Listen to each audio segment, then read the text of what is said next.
In today's episode number something, entitled Doodleedoo, we have finally come to the to the end of chapter 1. After many promises of the end of chapter 1. This is it.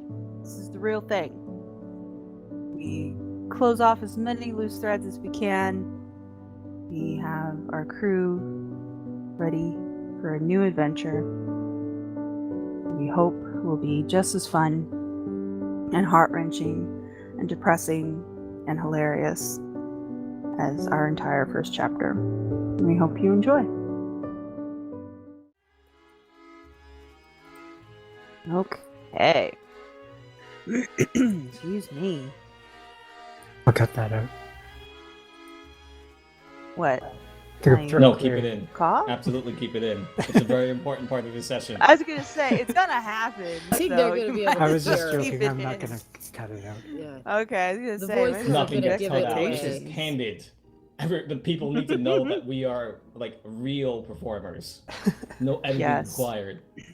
No. I think they're gonna be able to figure out we're sick just from the voice, not gonna lie.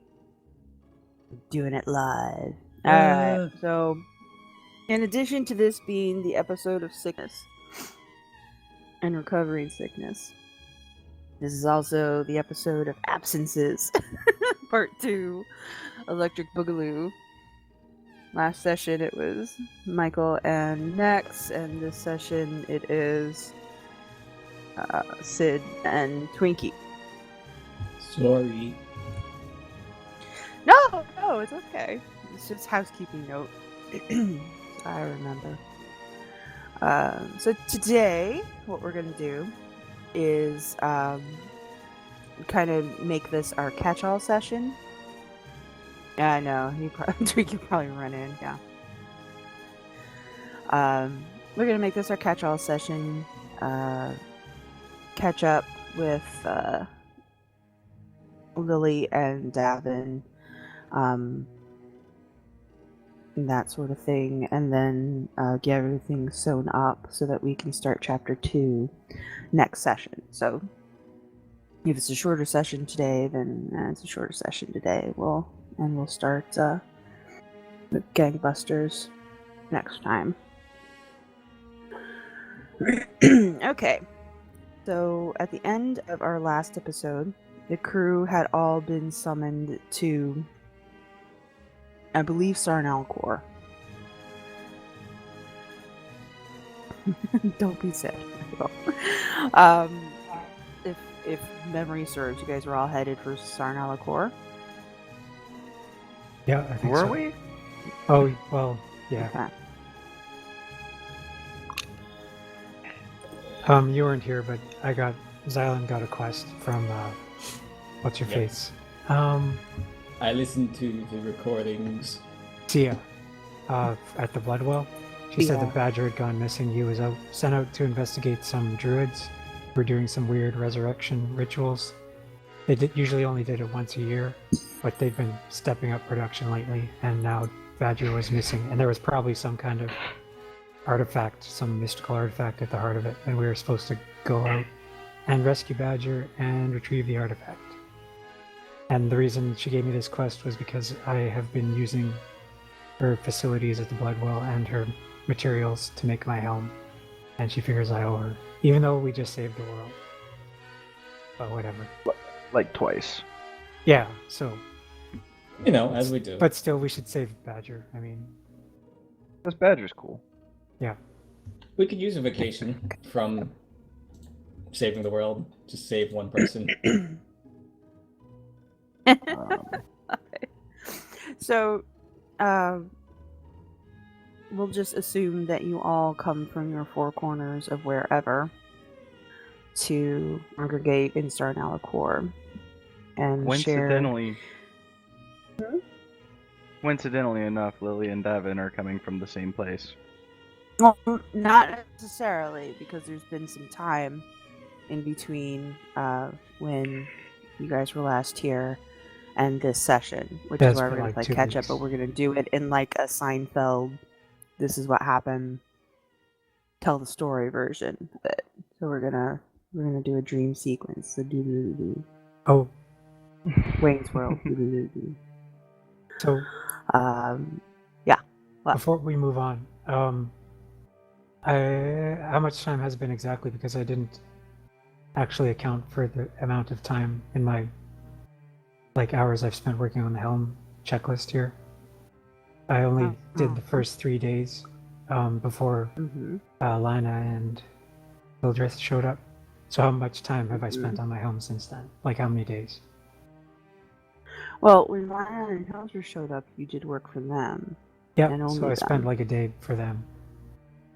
And then you guys But then they left called and I your still friends. had... So, right. Not what? So it will do. No, Go ahead. hang on. Just sentence. It will depend on where Davynn and Lily are beginning their journeys, which we won't know until we play that section. So My understanding was that some time had elapsed before he had told me about Badger, like after they left. well, they haven't. Yeah, because they went to Greylock. So even just going to Greylock and back, you will have some time to work. Probably have 4 or 5 days to work.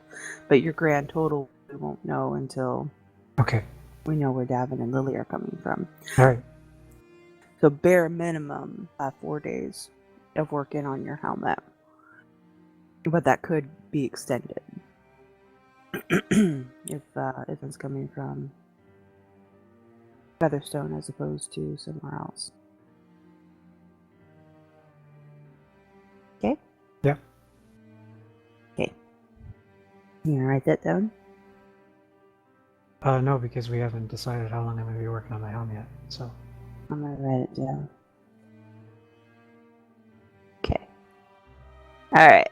So, you've been toiling away for 4 days while Lana, Hildreth, and Kern have been dorking around in Greylock. Messages go out. You guys are all pulled from your various locations. You verge on Star and Alacor. Everyone can trade stories of what's been going on, catch up with one another, and that is where we will pick up with Davynn, Lana, Hildreth, who has fallen strangely silent, He's and brooding. Lily. He is. He's in a corner. He's talking to his falcon. I'll let you guys get started.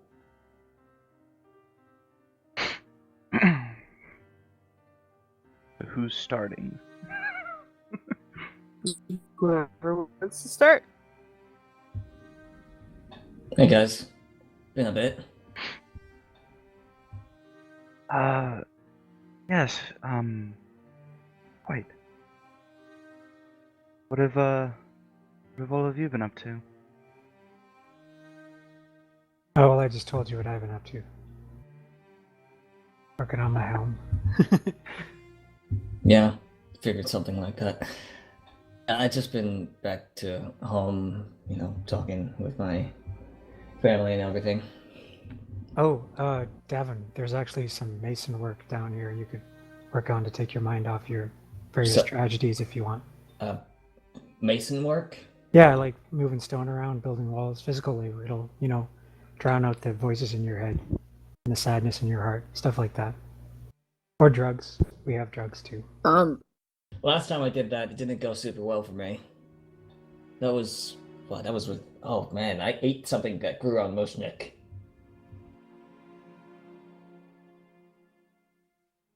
Well, I've been working with Owen, mostly. The Church of Ninimith.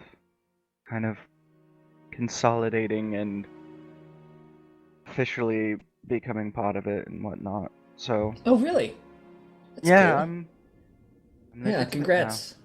Congrats. Now you can do your thing without being burned for a bit.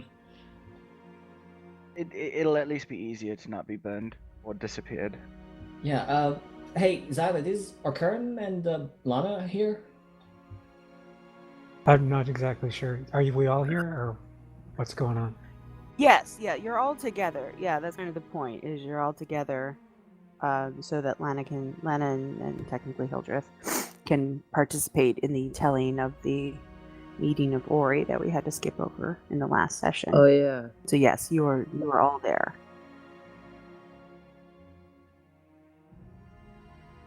Well, Karn and I have been working on the boat mostly, and I've been running around on a Pegasus, just taking items places. You've become a messenger, sister. Pretty much. But like, I mean, don't the Pegasus mind. part sounds like a good time. Yeah, Also, exactly. hi. It's great.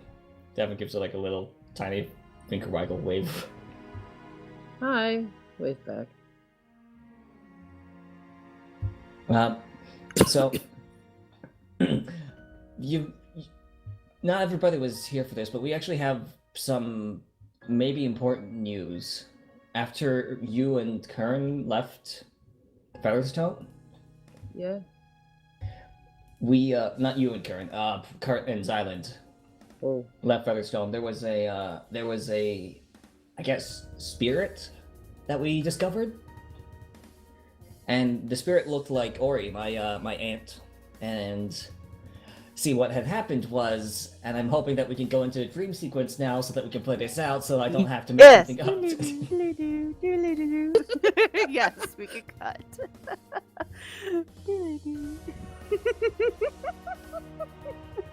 Yes, we can cut to where the cliffhanger from 2 weeks ago. You guys smashed the phylactery that held what you assume to be bits of Ori, and the ghost of a young woman spoke, and she said, "I am here to help," and that is where we cut. So, Lana, Hildreth, Lily, and Davynn, feel free to warp yourselves back to that time and place. Help. For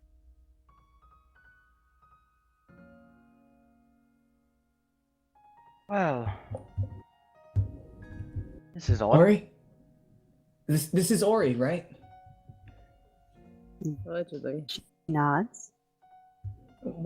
But are you real? She kind of tilts her head to one side in a questioning manner and nods again. What do you mean you can help? She just gestures wide to the house. Help with the house in general? You mean? She nods yes. Like the inheritance part, or the what part exactly? She waves her left hand towards some of the busted windows of the conservatory and the scraps of dead vine that were clinging to the metal frames start to brighten up, become green instead of the rubbery gray black that they were before, come to life, and begin to grow and stretch and trellis around the frames. Oh, yeah, I guess that is helpful. How is this happening? How is it that I can see you? I thought you died a long time ago, and then I thought we re-killed your spirit. It looks like she might be laughing, but there's no sound. Perhaps And then when she does speak. And she says, died and died and died again. Not your fault, though. That sounds awful. It really does. But I'm, for what it's worth, I'm very, very glad to actually be able to speak with you properly. Do you know who I am? I think I tried to introduce myself to she you. nods. Oh, okay, good. Good. Like, I definitely tried to introduce myself to you. That sounds like me. She nods. I understand. And you saw what happened in the... Are we in the conservatory here right now? With the crypt? Yeah, you guys were standing. Yeah, you were in the threshold. The phylactery was held behind the plate that you had to touch before to get the vines to respond to you. That's where the phylactery was held, was behind that plate. So you guys are kind of standing in the doorway. She's in the inside, and you guys are in the door. So you saw what happened here then? She nods. She looks a little sad, but she nods. Do you think it's over? Do you think we're finally done with it? She kind of cocks her head. And looks like she feels sorry for you. Please don't tell me there's more. She says, it's as over as you wish it be. Okay, good. I was concerned for a second there. Well, sorry, it's been a lot recently.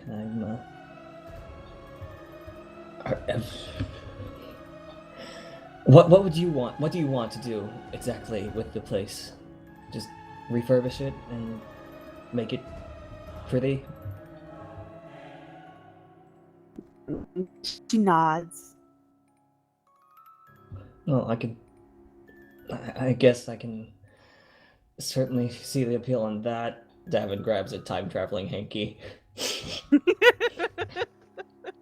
needs it. Oh, wait. Will you be okay if we just leave here for a bit? I had some things I wanted to do back. I guess this is home, but, other home. She nods again and kind of flicks out her wrist to one side, and a very long, sharp, fairly delicate rapier appears in it. Still see-through.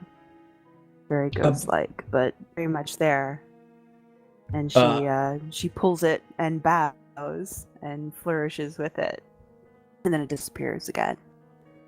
Either. Okay, when I get back, can you teach me that?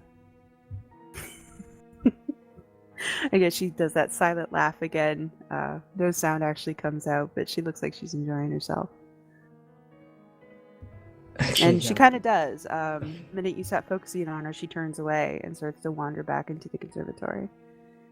Almost like she's skipping, but she doesn't touch the ground. That's unsettling, but also kind of heartwarming. Actually, when I get back, I feel like we should probably talk more, since yeah, this is something. She kind of stops mid-skip and nods and continues. She she definitely looks like a young woman. She looks to be in her 20s, but her behavior, her mannerisms, everything about her, she seems almost a decade younger. So she's just sort of dancing by herself. At least you have a connection to your father's family. Lily, what do you think she is?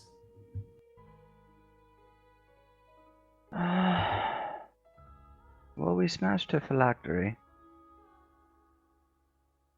Guess this is her, untainted by your grandmother's legacy. That's reassuring. At the very least, she's not malignant or malign. Hope she's not, at least. I imagine she just wants her home to be home again. I imagine that's why she said she can help with the place. She wants it to be her home. Hmm. Well, I guess once Xylund gets done with the whole legal case, then it will be. Properly, this time.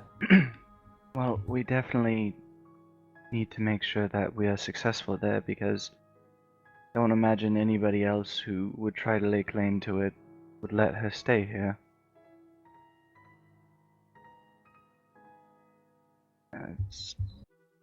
I don't wish to see her exercised from here.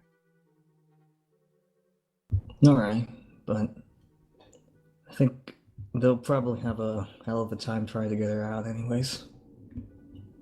So we've got some time at least to take a break, right? I think so. I have. Speaking of, I need to go. I kind of still need to talk to Bowen about a lot of things. Oh, yeah, that's cool. I think I was just about finished up with the training, so I don't have an issue with that. What are you going to do? I don't know, maybe head back home for a bit. Well, There's lots of new things to consider around here. Davynn like side glances at Lana as he says that, and I think I could use a little bit less of that for a bit. Just something familiar. sure. If you need anything, please don't hesitate to ask. I won't. I'll probably struggle with figuring out how to from afar, but I'll Well, work something out. even if you can't, you can always send a messenger. And, tell you what, give me 10 minutes. And Lily is going to disappear for 10 minutes, find a random spot kind of out of the way, drop a ritual circle, use some charcoal, some incense, and change Natalie into a raven.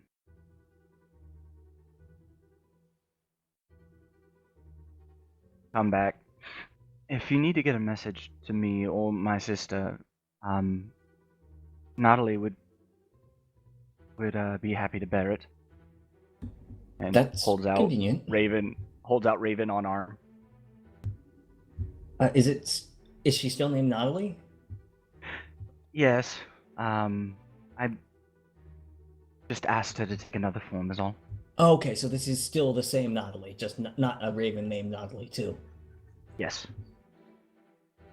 All right, well, I'll be sure to just- take good care of Natalie and do my best not to throw her into a vat of acid or something. I was just about to ask that you keep her away from any acid. I think she's still a bit traumatized. I don't think we have that much acid in Whitfeld, honestly. Yes, well. But, take care of her, and like I said, if you wish to send a message to either me or my sister, then she can definitely take it if you can't figure anything else out. Sounds good. Do you want to Hey. ride? I think I'll be alright, but thanks.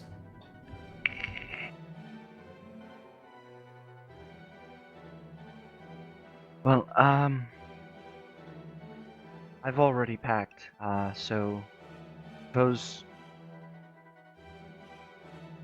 What are you going to do, sister?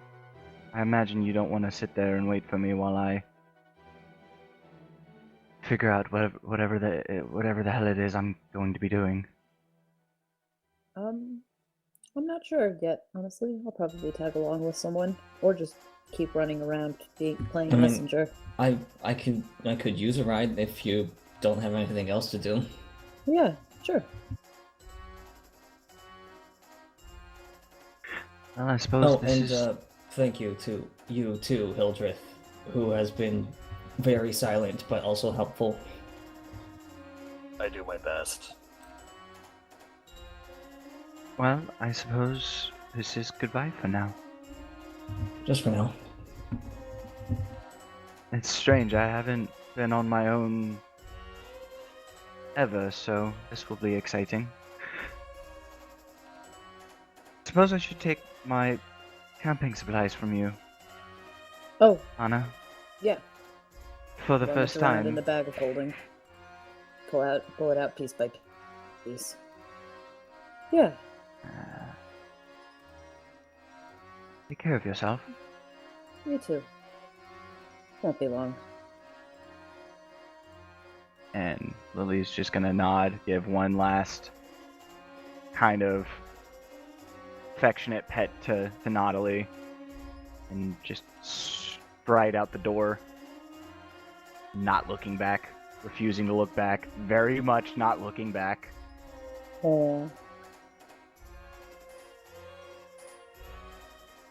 You sure she's gonna be okay? Yeah, I think she'll be alright. You sure you guys are gonna be okay? Yeah. We always are in the end.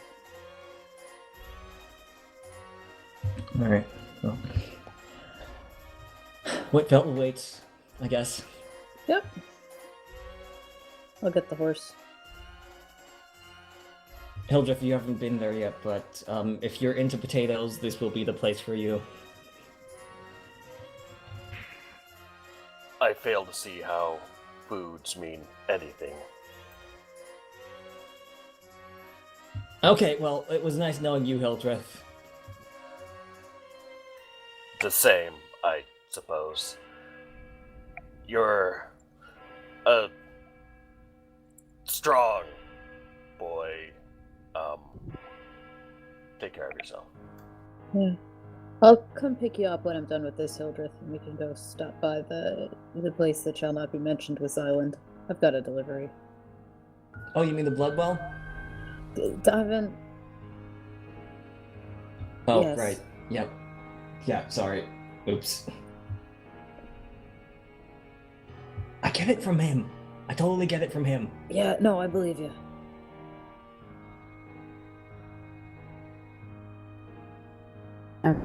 Okay, just to catch Twinki up, you guys have had a brief conversation with Ori, who is currently skipping through the conservatory, a see-through apparition that speaks, but not very often. So if you had any questions for her or wanted to address her in any way before you and Lana head off, you start now the core. Now is your chance.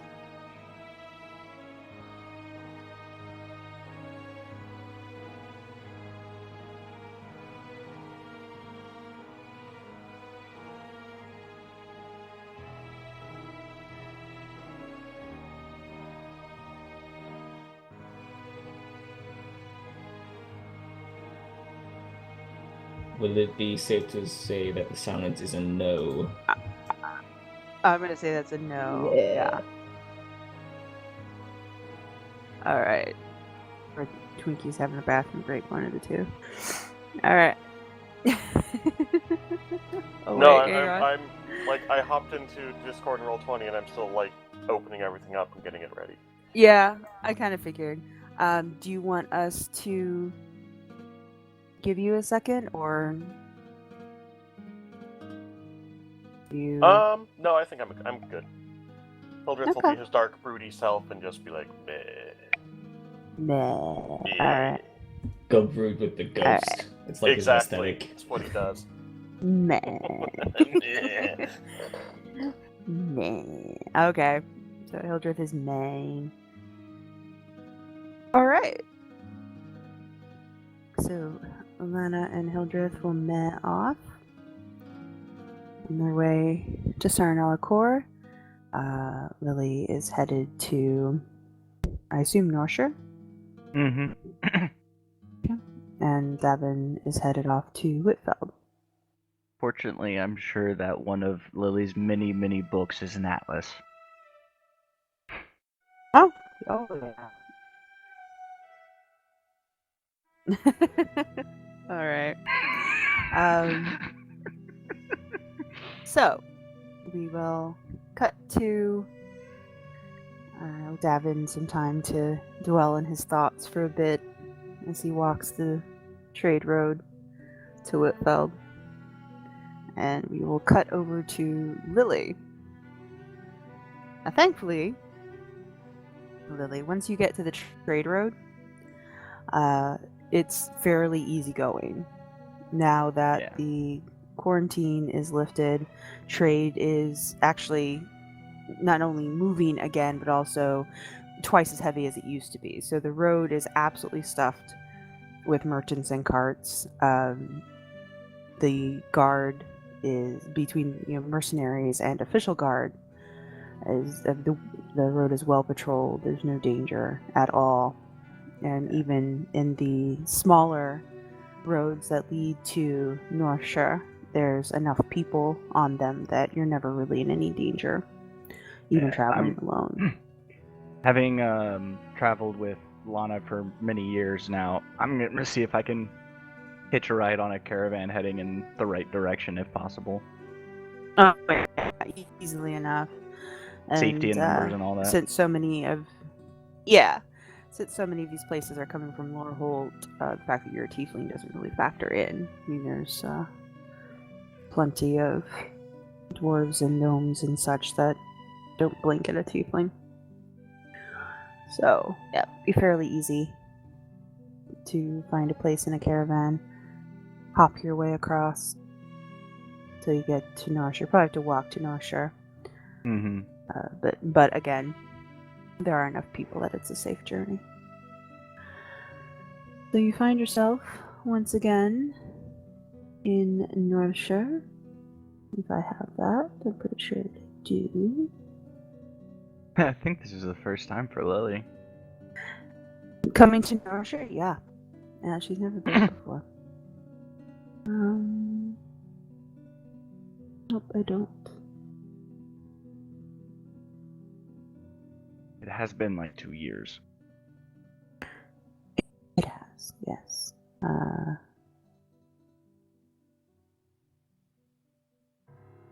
So we'll put up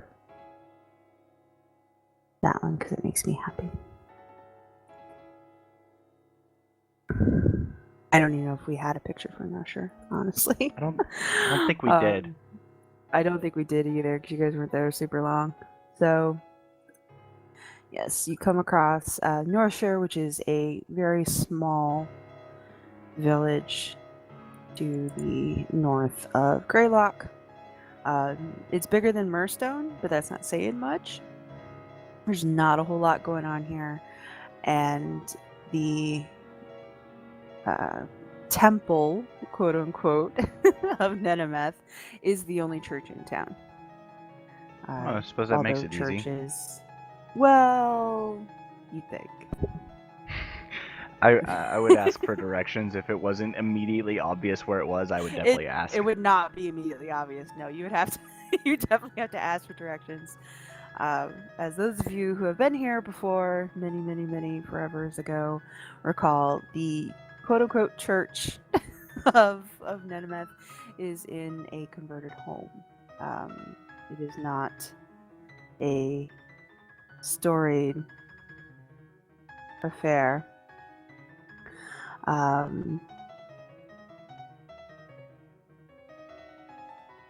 It is just a normal home that has been converted. So then I got your message and it's still loading for me too, which is why I haven't updated it for you guys.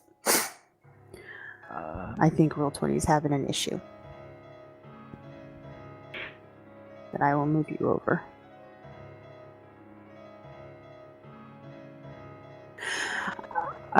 But I mean, there is smoke little wisps of smoke coming out of the chimney, so clearly there is somebody here, and the door is slightly ajar. I knock on it. It's a house. Um, You hear hello? the clatter of pots and pans in the distance. Hello? Step inside. Hello? And yeah, there doesn't seem to be an answer, but there are some definite calamities going on in the what you assume to be the kitchen, given the metallic noise off to the left. I cautiously make my way in that direction. That door is also slightly ajar, but there is firelight that flickers through. And you can see through the crack in the door there's a large style table and a big river rock hearth. And pots everywhere. Just pots all over the place. On the counter, on the table, on the floor. They don't seem to have anything in them, but there is a fine white powder over very much everything you can see. Knock on the door, slowly opening it, poke my head through. Hello? Bowen stands up straight and turns around. She's got a rolling pin in one hand and something in the other. You're not quite sure what it is, but it is slowly dripping down her hand. It's roughly dough-colored, some kind of speckles in it. You don't really know what's going on there, but the consistency of it is not what it should be as it creeps down along her palm, past her wrist. She looks startled and mildly embarrassed. Would you like some help? And she tucks the rolling pin into the back of her tunic and splats down whatever is on her hand on the nearest uncovered surface. No, everything's fine. Well, I am an alchemist, among other things, so I don't know if you're making a concoction or trying to cook, but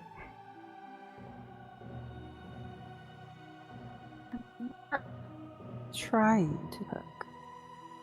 It was cooking. right. But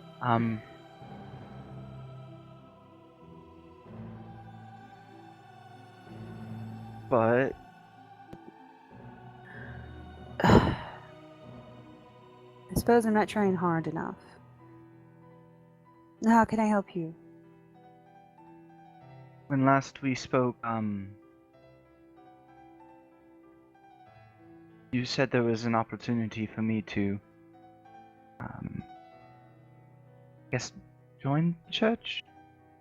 Kind of, maybe? And we spoke on other matters that, you said that given time, as long as I, helped with work around here, you would help me with.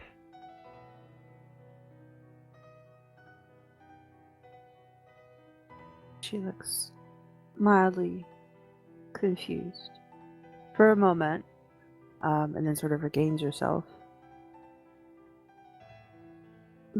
Okay.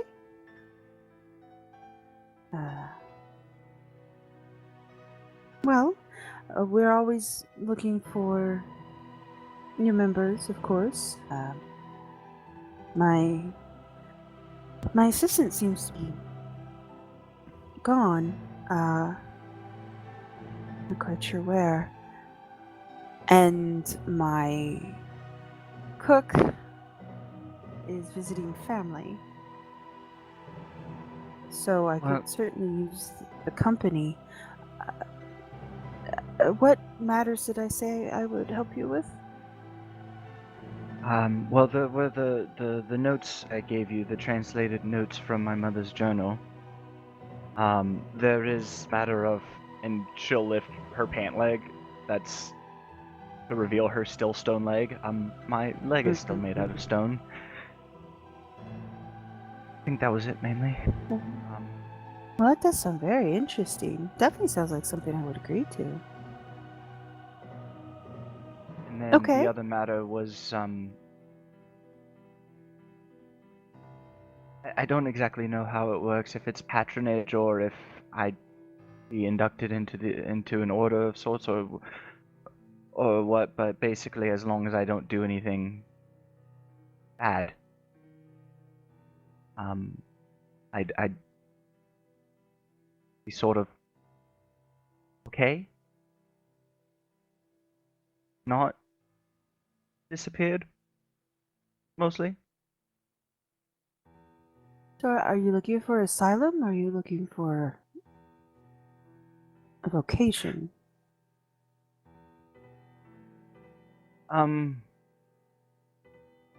Mostly safety.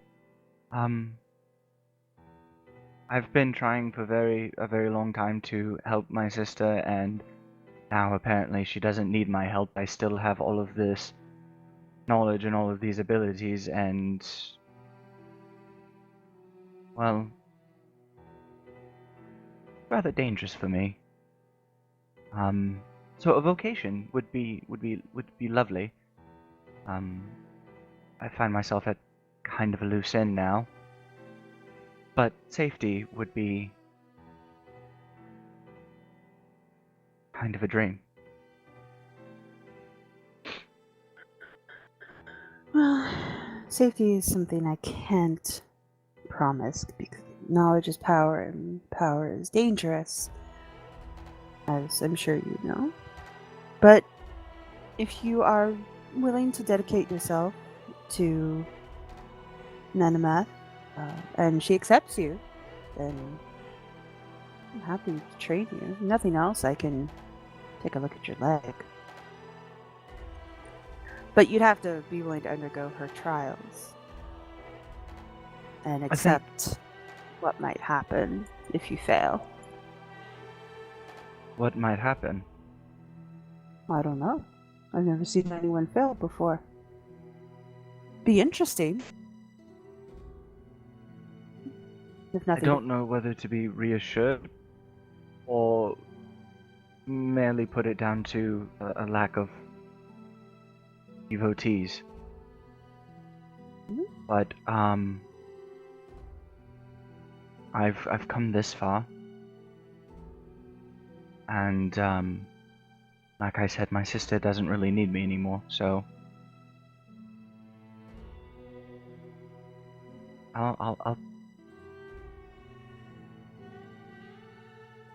I would like to take a night to think about it, if I may, but I'm not sure what else to do. Well, okay. You can certainly stay here. I will try and find these notes. I I'm sure have they're- I have other copies. Redundancy is a hobby of mine. She looks at you and blinks for a second. I pull out another copy of the translated notes that I did while we were at Featherstone, just because Okay. I'm obsessive like that. You never know Yes. when you need another copy. Okay. She'll take them from you. I'm sure they're in my bag somewhere. I haven't unpacked since I've returned. Things slip my mind. But, if you are comfortable staying here, I do have a room, my old assistant's room. You're welcome to take. Get you off your feet, at least, from your journey. And I Sure. will look through these. If you'd like, once I've dropped my bags off, I can make a nice stew at least. Oh, no, this is fine. And she points to this glop of slowly congealing whatever that is stuck to the side of no. this counter. You're giving me a place to stay for the night, I insist. We're a church. That's what we do. Don't worry, it'll be fine. You rest, and I will I will manage this. She rolls up her sleeves. He looks apprehensive and absolutely petrified, but is like just lets As she herself should. be ushered out of the kitchen.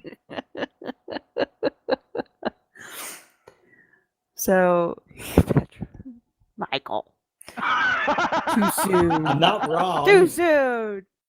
No, you're not wrong. So you're left in this house. The bottom floor seems to be a great room with a set of stairs leading upstairs. The kitchen is to the left, and while you're in there, that's clearly also the dining room. There is an open doorway on the right-hand side. It looks like an office of some sort. It does have alchemical equipment in there as well. From what you can see through the doorway, there's also quite a bit of splashed glass on the floor. Mhm. And then upstairs.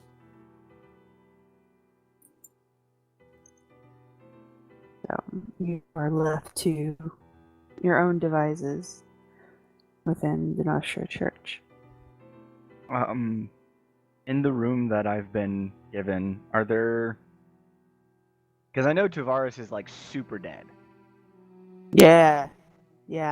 Tavares is real dead. But it didn't seem like Bowen necessarily knew. Which is odd because the last time you talked to her in Greylock, she was very aware of the fact that Tavares is dead. Yeah.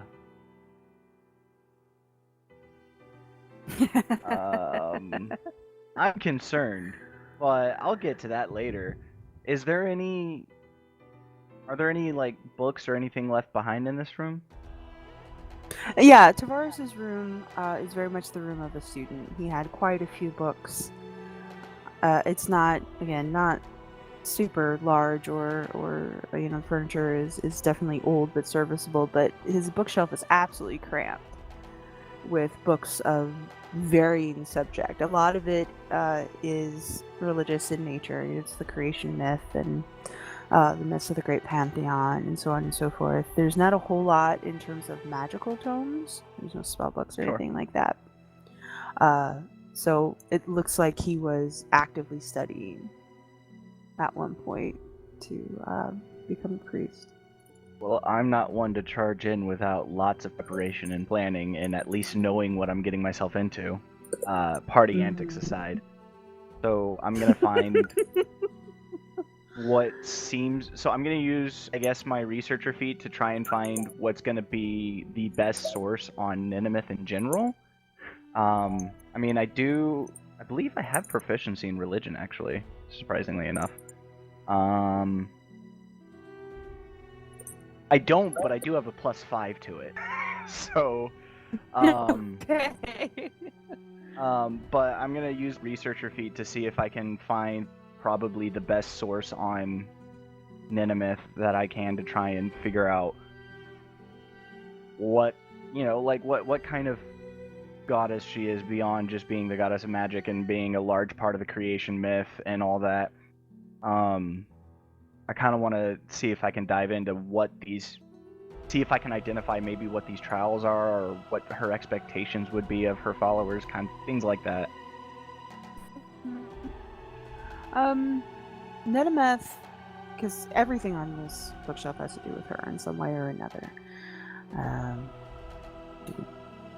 None of them would have the secret rites of the church or anything like that. It's all very, very common knowledge here. But Netameth, as you mentioned, she is one of the creator goddesses. She was one of the first identified deities in the mythos of Iyith, along with Liranel and Kalishin.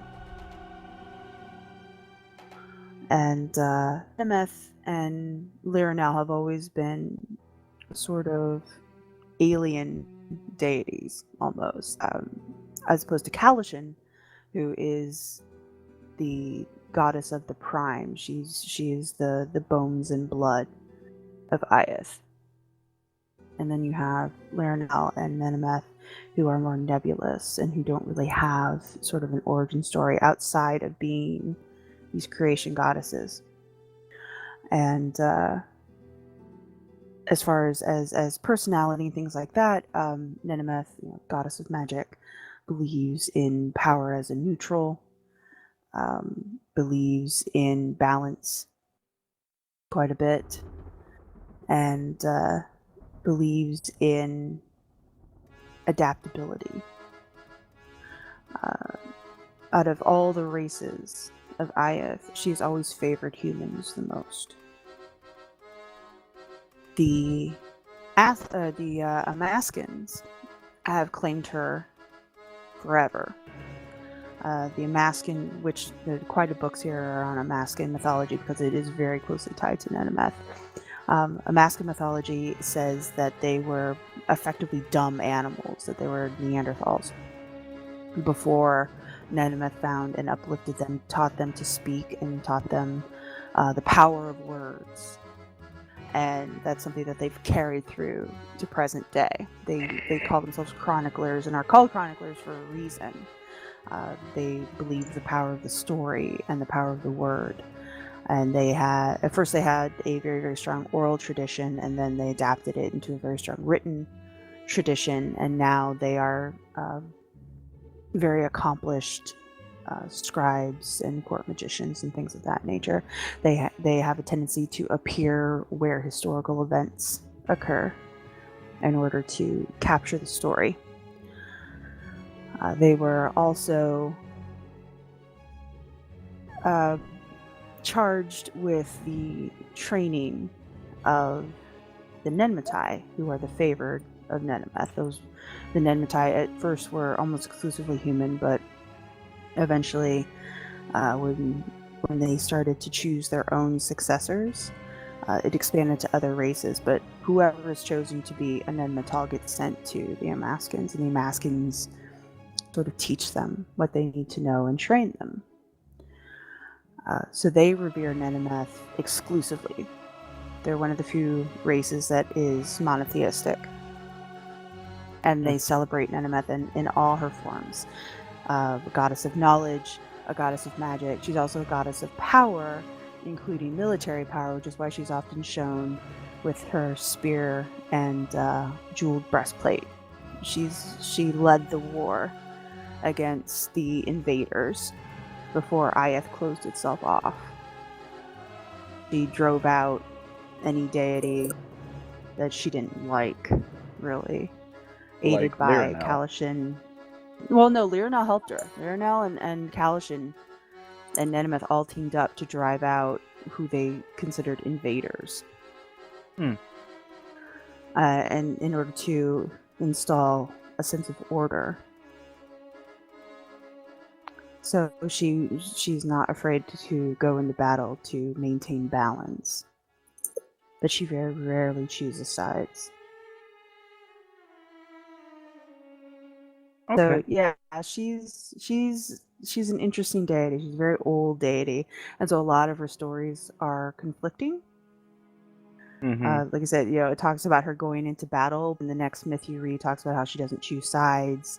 You read the creation myth of the humans and how they are the favorite of Nenemeth, and then you'll read another tale where how she allows her followers to be wiped out because she doesn't want to appear to not be impartial. So she's almost like a monarch figure, very aloof, very she kind of distant. is, yeah. She's magic. She's a double-edged knife, Magic can help, magic can hurt, and the method is the same way. And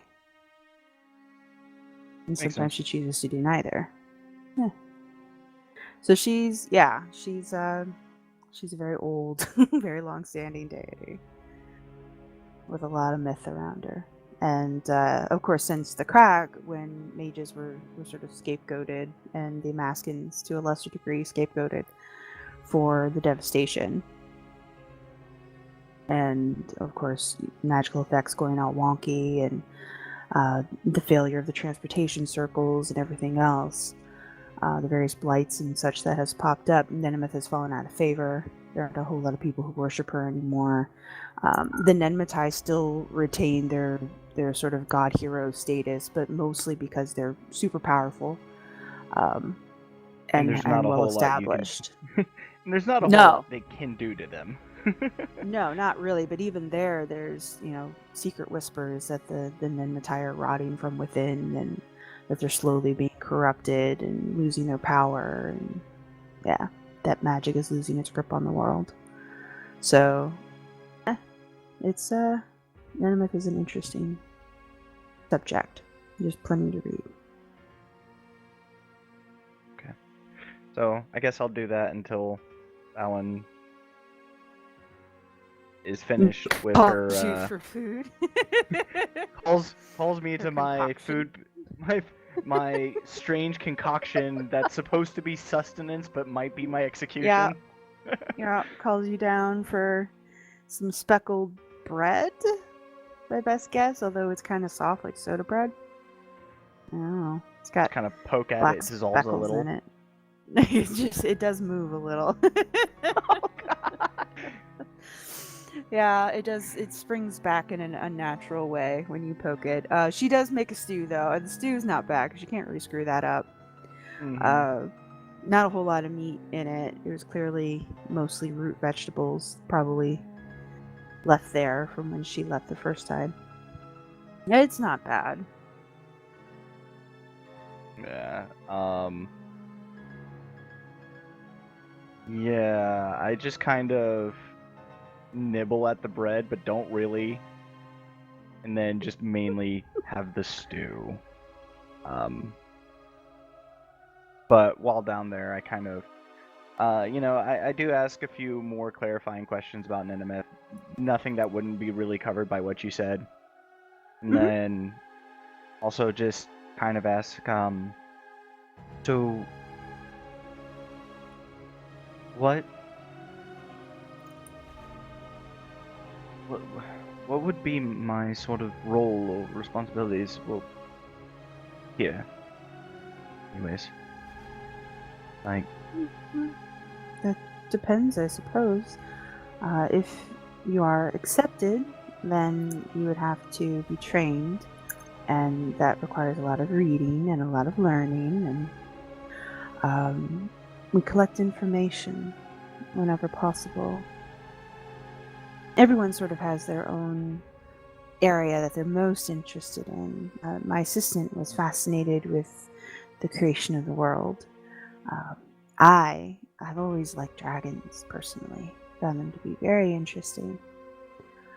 I should really go on an expedition soon. It's been a while since I've been on one. so I it's used to all the time. primarily research then. Oh, of course, yes.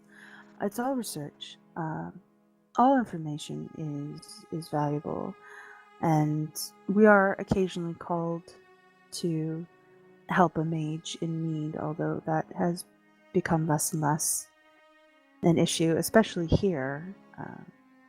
There's only so much we can do against the other churches. But thankfully, Her Grace, there hasn't been a mage burned here in quite some time. At least not that I know of. Yes, Her Grace was very understanding. Excuse me, cat. I thought I left you with Michael. Hey, No. stop it. He's like, F your game. Pay attention to me. She was very understanding of my position, and she seems to be someone who doesn't hold a lot of prejudice. She's an Nemetal. She's a sacred in Nenimeth. If anybody's going to protect a mage, it'll be her. Even though they're not. Other than her oracular abilities, I'm not sure if she would really classify as a mage. That's technically heresy, and you didn't hear me say that, though. Absolutely not. I didn't. What were we talking about again? I don't remember. regardless, and then my other question, you said you could potentially help with my leg. It took me a lot I'd longer. like to examine it. Yes, it took me a Yes. lot longer to get here than I would have preferred, especially after there were no more caravans. I imagine so. It's very heavy. So yes, even if you are rejected by Nenmeth, assuming you are still functional, I would very much like to take a look at your leg and study it. If maybe we can find a cure, although healing is not precisely my forte. Well, I did visit a few churches, and doesn't seem to be something that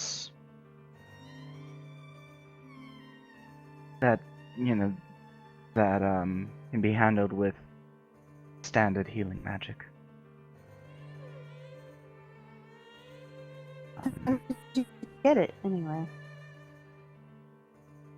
During that whole business with Geralt, when Simlakos was in control of the castle, there was a room of alchemy. And I walked in, being rather interested in the subject. I wanted to see maybe there was something that we could have used. But I found myself stuck. And slowly beginning to turn to stone. It was impossible to leave even if people tried to drag me until I left behind my alchemist kit.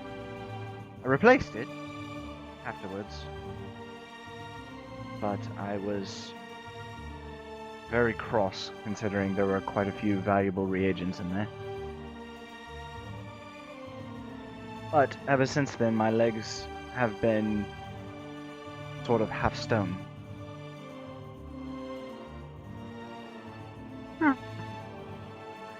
So you defied the castle? I don't like being told how to live. So you defied the castle? Yes, I guess. Yes.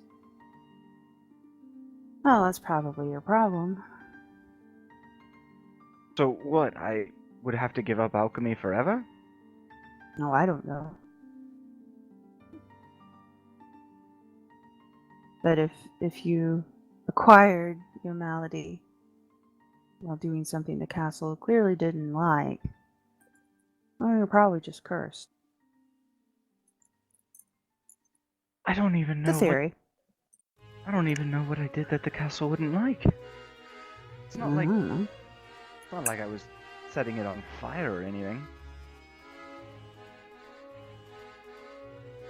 It's hard to say. Castle's old too. Yes, well, Castle don't- is it's sort of its own entity. Gets Yes, into well, your I head. don't believe I'll be returning. At least not willingly. We could take a look at it anyway. See if we can come up with any alternative theories about your leg. It's no way to go through life if you don't have to.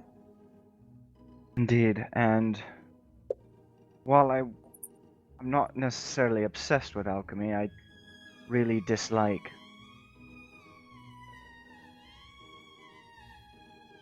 I dislike being told that my life choices are lacking, I guess you could say. And you want to go into the service of a god? Well, yes, I can see the problem.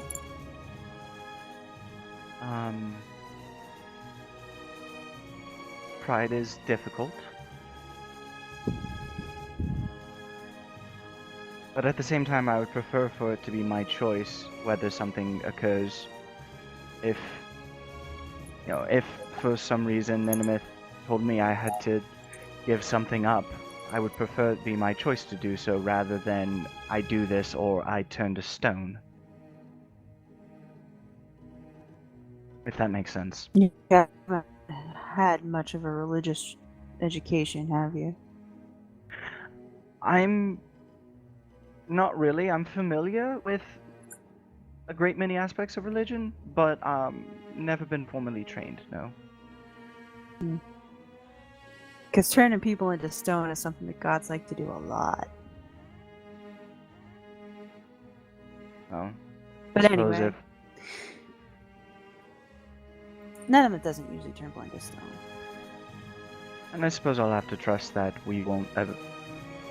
I won't ever do anything to offend her to the point that she feels compelled to. Well, you know if you will, or if you do, because she'll turn you into a bird. Or a gemstone, if that's your thing. I think I'd like to avoid There's a that. reason the... Oh, I mean... The reason I'm asking is hammer gemstones into their skin tone. Please, none of math. We don't have to do that, thankfully. But... I mean, if you think it might help your chances, it's something to consider. Right. I'll do so.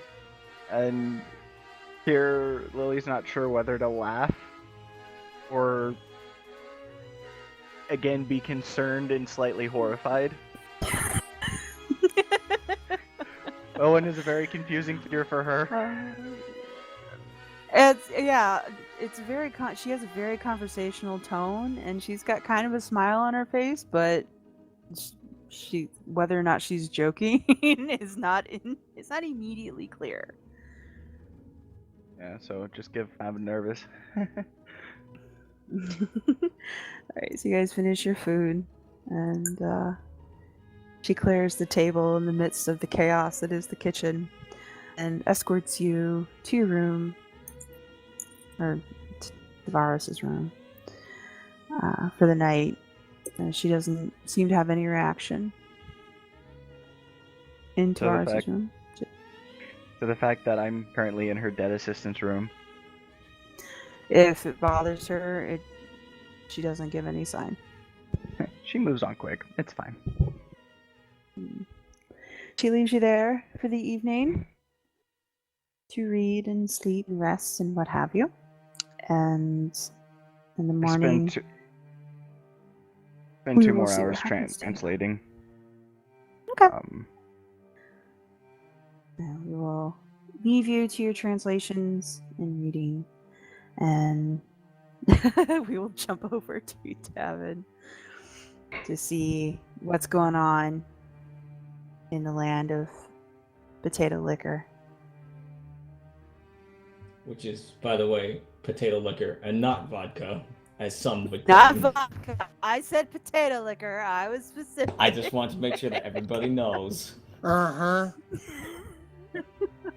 I So Davynn's a know I little have bit this concerned picture. about a couple things. Now that he has openly come out as magical to the greater world, he worries if that gets back to his house in some way, or if that gets back to his town. And I believe he did send one of those like old adventure logs where he told Will about his secret as well. Yes, So, he did. That's going to be his main concern walking in. He's going to be a little bit more on guard than he might have been previously before all of this has come up. All right. Duly noted. So you walk to Whitfeld. Again, no issues. It seems that the hunters are out in force surrounding the village, and you can hear them in the distance. So the game seems to be making a comeback. If you remember when you left, it was pretty scarce. The fire had changed. Can I attempt the to migration paths? head them off by taking out their game for them? If you want to try and hunt, yeah. I kind of do, because I feel like it would be kind of cool to make an entrance like that. Okay. Roll survival. All right, this is something I'm not good at. I But know. also not bad Yeah, at. it's not bad. It's not bad. There's enough game that you're easily able to track down some deer So what I want to happen, and take them out. kind of, Mhm. is that like as the hunters are tracking down the deer, I like get out in front of them and then knock an arrow, pull it back, and shoot down the deer, and then they'll have this moment of like, wait, was that you? No, that wasn't me. That wasn't me. Who did that? And then I'll step out from behind cover. All right. All right. So you're able to. I mean, they're easier to track than the deer are, certainly. But you're able to locate where they're setting up and take down their quarry before they get a chance to just loose a single arrow. As the group appears to be confused and bewildered. As they are bewildered, I will step out from behind the tree that I was hiding from the deer and also them from and say, "Hey guys, it's been a bit." And most of the group, it's a small cluster of about 5 boys of various ages, some as young as 10 and some that look to be, in their late teens, early 20s. Obviously the littler ones you're not quite sure because they've changed quite a bit. But the older boys recognize you, and 3 of them come over to welcome you back and sort of clap you on the shoulder and congratulate you, not only on the kill, but on everything else they've heard about you. It's one of those things that they dance around. Like, no one says thanks for saving the world or anything, but it's really obvious that they want to ask you a million questions, but instead they're talking about things that they know about. So, how was the travel? And, that was a really clean shot. And, oh man, Yeah, you should've seen I got the a bull lot moose of we took down practice. last Don't worry week. about it. Hey Mick, Mick, how's the town going? Oh, And good. I haven't seen Things are you great, since man. Things forever, are good. Lavender. Oh god, not Lavender. God damn it. You make me sad. Yeah, it's been good. And we've been hunting more than we have in years. It's been great. And trades open up, so we've been seeing a lot more outside stuff in. Yeah, things have been real good. That's good to hear. I take it from what you're asking that you've heard about the more recent things I've been up to. So the group kind of falls silent. There's a lot of shuffling of feet, and it's Lavender, the great and powerful, that finally opens his mouth. We heard about, big stuff going on in the city, and that you had something to do with taking care of it. So, like, we were, it was really nice when when the bard came through with the last trade caravan, and he was telling all kinds of stories about you taking out dragons and I don't know, some really amazing things. And Was you his can't name believe anything those Stanley? guys say. Stanley? No, I don't Okay, think good. so. Okay, good. All right. Well, everything you heard is true. And anyways, I need to get headed back to home. I need to go see Mom. But yeah, it was great seeing you guys again. You leave the little knot of hunters in a mix of whispers and excited, sort of rambling amongst themselves as they collect the deer.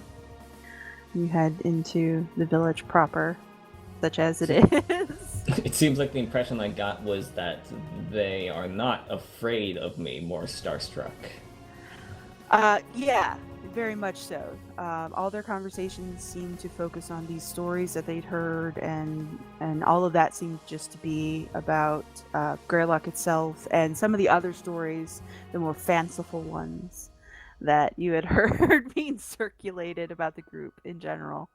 That seemed to be where their information was coming from. So yes, it was very much, oh my god, it's him kind of thing, and not, oh my god, it's him sort of thing. Yeah, they were definitely not afraid. Alright, I'll be a little bit less on guard as I come into the village proper. Okay. The village is its usual sleepy self.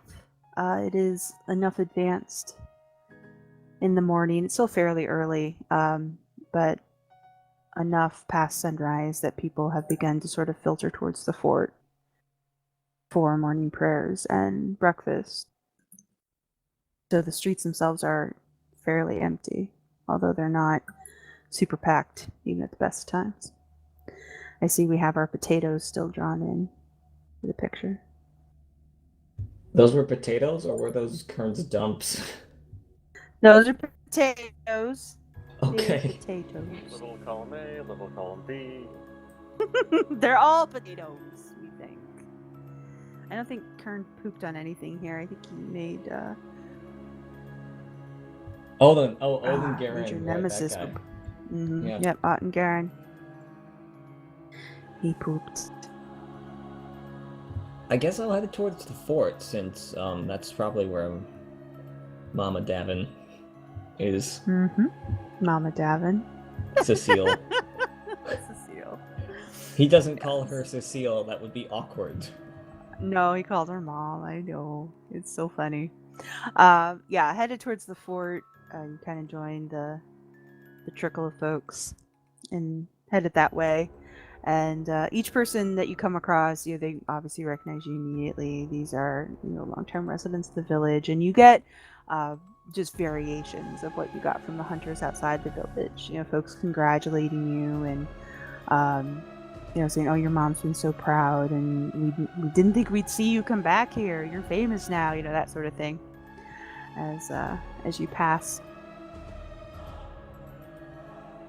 Getting to the fort itself looks the same as ever, and your mom is very much in the thick of things, herding children, trying to get them over to the church for morning prayers, as breakfast is cooking up in one corner and the tables are getting set up. So she doesn't see you at first. She's trying to round up Does it look like they're giving her trouble? No, they're just little. So they're all just running off in different directions. And she's trying to herd them up. She's laughing as she does it, clearly. She's not frustrated at all. It's just the kids don't want to go to church, and they've turned it into a game of tag. Next to her and I'll say, "Hey kids, remember, it's very important for you to go to church to religious services, because that's the place where you learn to be big and strong and become a hero." That is so adorable. So your mom, of course, very happy to see you. Squeals like you never heard her squeal, and gives you a massive hug, and all the little kids come running over. One, because, Sister Cecile is freaking out, and two, because you're shiny and awesome and cool. So you now have this gaggle of small children surrounding you as your mom hugs you in the middle of the fort, drawing attention from the villages that are there. This tiny woman has you in a death grip. Okay, hugging back. Good to see you too, Mom. So she kind of sends the children away now that you're here, and sends them scurrying off towards the direction of church.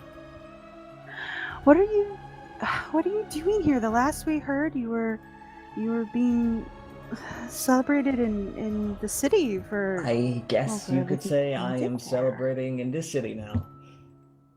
Because we did it. It's what we heard. There was an army, and you and your friends drove it out, and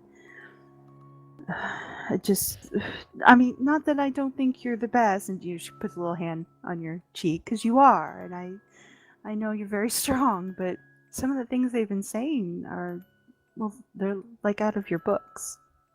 They sound like, well, they sound like your father's stories, honestly. Yeah, yeah, a little bit. Mom, are you busy today right now? I kind of wanted to take a minute to catch up and, fill you in on everything that I've been up to.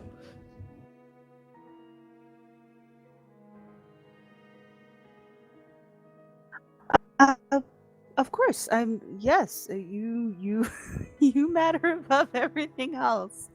Um, let me make sure they get seated and we can sort of sneak away while everyone else is in service. I don't think they'll miss us. So she does. She, kind of herds the kids and make sure they are all seated and everything, and then gives a look over to the cleric, who, if you remember, is an actual paladin in the service of Reldos, Tersigar, and kind of slips away and grabs you by the arm, slips a hand under your elbow and guides you out of the fort and back around to the house, just sort of idly chatting about what's happened in the village since you've been gone, making very small talk I until will you're ask out about of the what's sight going on of with out of Will sight of the recently, fort. and whether or not he's been married off to Nibbles, and then correct myself because I know that that's offensive. It is offensive. She laughs. No, he's been going further and further afield. He's become a really wonderful hunter for the village, and he's been helping out some of the neighboring villages more and more. So he could be gone for months at a time, and but making a name for himself. He's very much in demand. Oh, well, good for him. I'm very glad to hear it. I still owe him a sword. This I take it out from my sheath and just hold it up to the light. This thing, it's basic, but it's been doing some good work recently. That's and she gets back to kind of being the excited version of herself. That's what we've heard. That's all that we've heard, actually. It's been very exciting. I'll The say whole this much: village you've probably is just... heard, the version that was written by this guy called Stanley. I think everything past a certain point starts to kind of jump the shark a little bit. So maybe just listen up to a certain point, and then after that, you can kind of get it from the source, right? She just laughs, like a big laugh, which isn't something you've seen your mom do for a long time, but it's a good laugh. Like, I know the ways of storytellers. Trust me. I know when to stop listening. But if even a tenth of it is true, you've seen some amazing things. I'm glad you're back. I didn't expect you to come back so soon. Yeah, there's been some interesting times. This is still the same place, right? Mm-hmm. All right. Do you mind talking inside real quick? Alright. She'll head inside. Go inside your home and get seated at the worn table and familiar little hut. So I will basically start telling her about everything that we've done in summary. I will. Last time I tried to leave out all of the dangerous things so that she wouldn't worry so much. This time I think I'm not going to be doing so. I won't be emphasizing the danger, but I won't be omitting the stuff where Annie and Cora died, or other such, or when the various different mind control spells that he's been under, etc., etc. Give your mom a heart attack. Yeah, a little bit. And then as I come towards the end of the whole Greylock saga,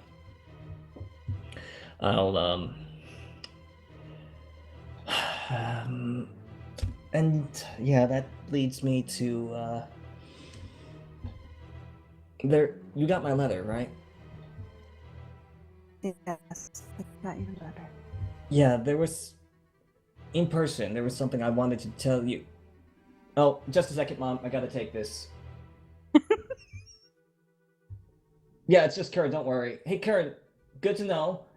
I'll be there soon. I'm just at Whitfeld, so I shouldn't take too long for me to get on the road. There, that was under 25 words, right? I think so. I wasn't counting, but okay. So your friends are okay. Oh yeah, they're good. It's something about Dad. Sounds a little okay.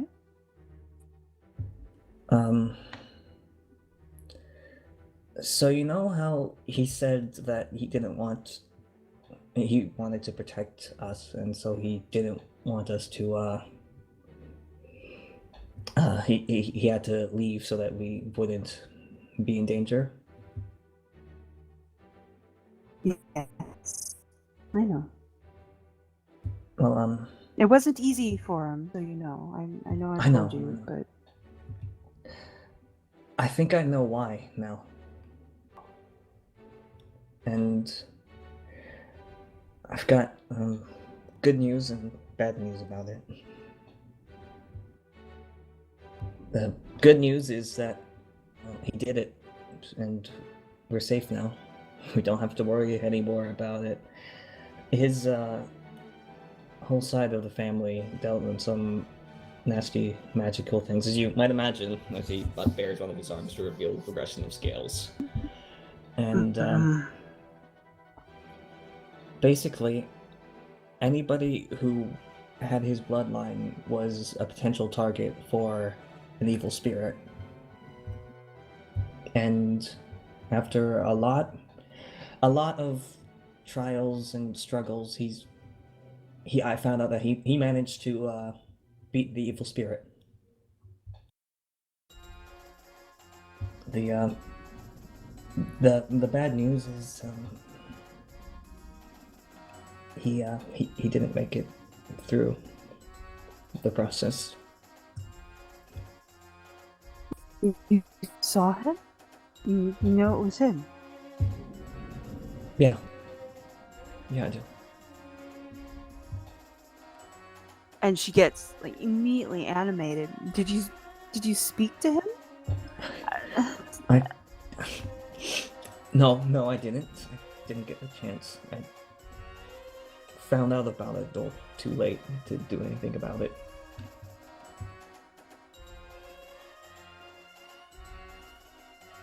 Go away, Shoulders Island.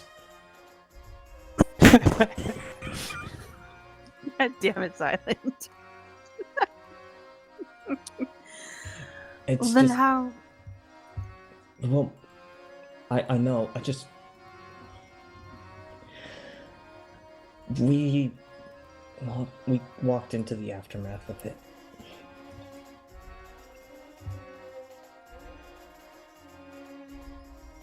It was him, I know, and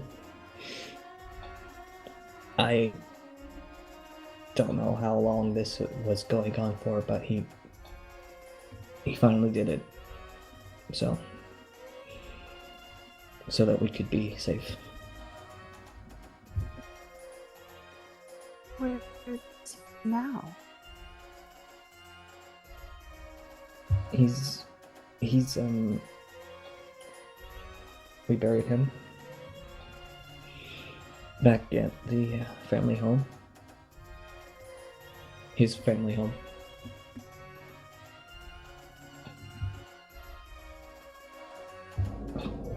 I'm sorry you had to see. Oh, No. yeah. What? I need to see. Oh, yes, of course. I can take you there. It's not too far away. We can walk if you're up for that, or we can find a horse or something. But yeah, absolutely. Walk. I think I've got enough rations to last the trip and back. Yeah. We won't want for food, you know that. Yeah. So she leaves the kitchen table without a word. Her demeanor totally changed. She leaves the hut and comes back about 10 minutes later with a deerskin bag, like a messenger bag. And she pops back into the hut, takes a few personal things out, some clothes, and puts them in the bag as well. And says, I'd like to go right now. Yeah, okay. Sure, let's go. She waits for you to lead the way and follows. How far away is Featherstone?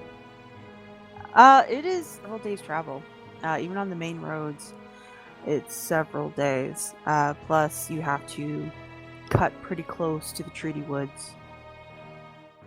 You need to leave the main road as you get closer. So with it's not Vanellis easy. or something, so should be fine. We'll make it alright. Yeah, you don't actually have to go. Yeah, you don't actually go into Treaty Woods proper. You're just right on the edge of it. Would have been Treaty Woods at one point, but it's been cut back and burned back enough that you should be okay. But the overland travel is a little rougher, obviously, once you get south of the road. And your mom is not exactly accustomed to to camping outside grab of, a cart or something along the way. I've got enough money to make that work if you can find one. Yeah, I mean, she makes it work, but the entire trip is extremely quiet, and she doesn't seem to have a lot to say. She's certainly not her usual upbeat self. She gamely participates in conversation and makes a show of cooking for you. You can't for the night. She has plenty of preserved meat and veggies in her little satchel that she brought with her. But for the most part, she seems to be stuck in her own little world. Sometimes not hearing everything that you're saying as you chatter down the road.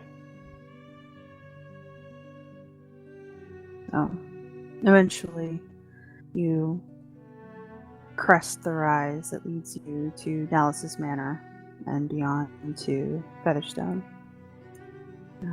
She seems taken aback by how dilapidated everything is, because you have the first manor that is essentially crumbled in on itself.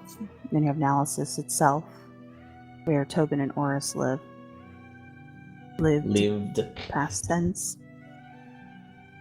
And the shabby stall. And then to Featherstone itself with its creaking doors and busted windows. Here it is. This is the place where it happened. This is Featherstone, the Marin family manor, like I said. And over there, I will motion to the grave where we dug. Is it a new one, or was it the old one that he went out of? I wonder. You guys used the same grave. Once Okay. you came out of it, you just put him right back in the old one. Yeah. Yeah. Which means it's right next to Ori's, just still open. Well, this is where we buried him. She just kneels down by it and touches the loose earth on top. And she starts to cry very softly. Mom, Mom, I'm so sorry you had to find out like this. I know, it's not right.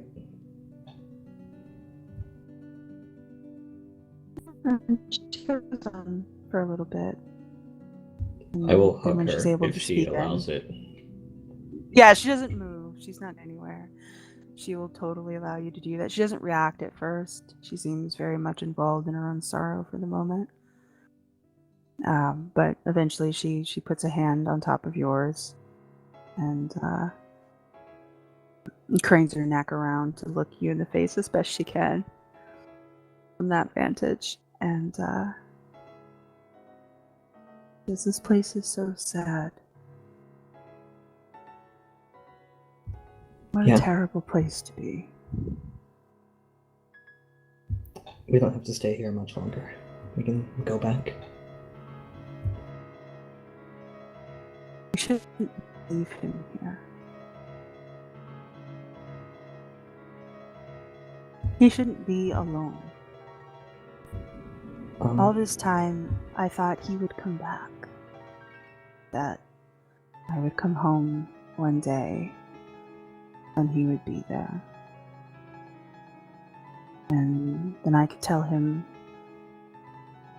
everything you had done that day. And this was, and she smiles very weakly. This was before you became the hero of the great city in the south. Even when you were just taking down the largest books in the forest, I could tell him, and he would be so proud. And that he would stay, and everything would be fine. That was foolish, but it was a hope. And not only is that never going to happen, but you got so close. And you didn't even get a chance to speak. I know. Never got to say what I know he would have wanted to say. No. Well, And now you leave him here in the dirt? That doesn't seem right. well, I don't know what else we could have done. No, and she hugs you and is, no, it's not your fault. No, you did everything right. You did everything right. This breaks my heart to think of him here alone.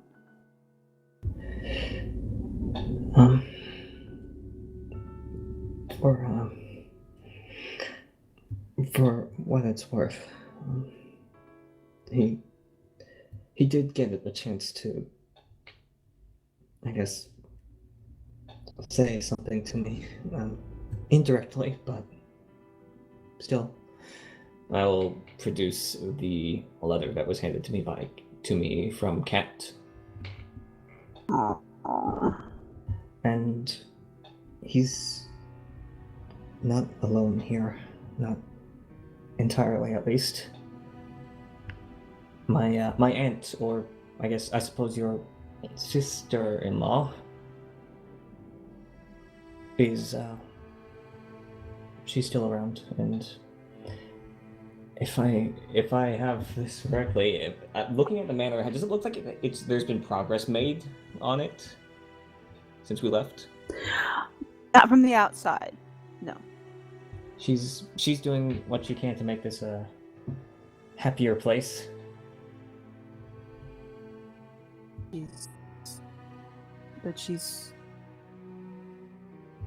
She's not with us, right? Yeah, not in that sense. I've slowly come to realize that life and death is not as black and white as I thought it was before. It's kind of like a revolving door for certain people in my family. Definitely sound like your grandmother now. Do I?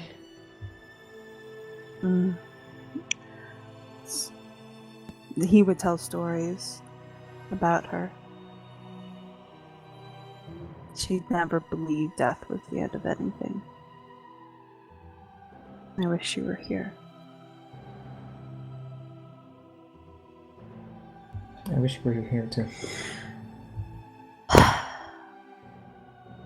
Well, thank you for dragging my old bones across the Great Plains of Greylock so that I can sob at a pile of dirt. It's absolutely fine. You deserved a chance to see this for yourself. We all of us, motion to the grave, to us as well.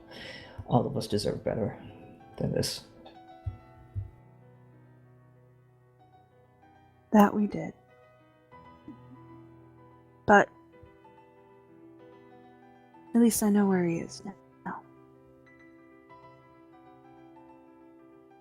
And also for what it's worth, I think he'd be happy knowing that we're safe. And that he doesn't have to worry about us anymore. I hope that's true. He was always very worried about you. But if anything, I hope he passed knowing that you can take care of yourself. Definitely did. Davynn specifically avoids mentioning that he kicked his ass.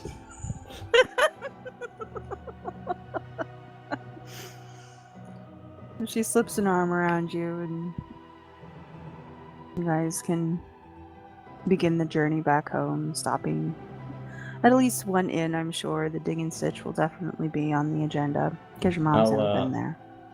Ask along the way if there's anything that, like, if I should stay for a little while, if that would help her to process, etc., and all that. Right. And she's a little chattier on the way back home. That of course you're welcome to stay, and you're always welcome home, and if your friends can spare you, there's that section of roof that she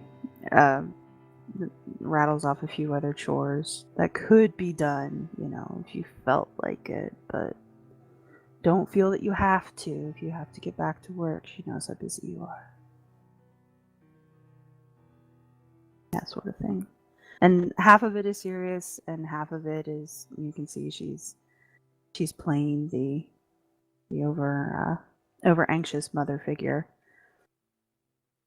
trying to put a fair distance between reality and where you're headed. Mom, if you ever need to get in contact with me, like I said, since we're now actually Argent Order, which, by the way, is pretty cool.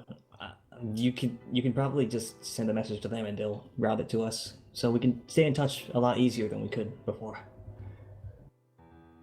Well, I would like that. I like that a lot, actually. Maybe I'll head to the city. I've never been, Yeah? Yeah, never been there. And it's a nice place. They're kind of putting things back together right now, but they're probably done a pretty good job.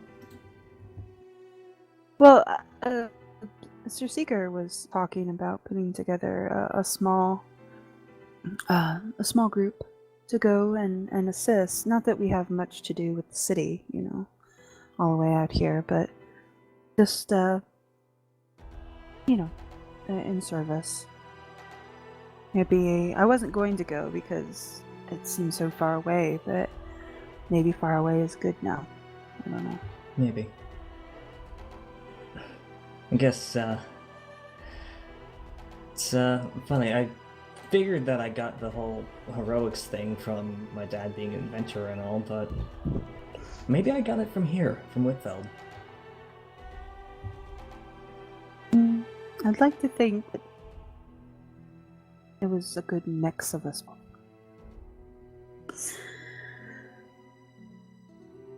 You're a credit to both of us.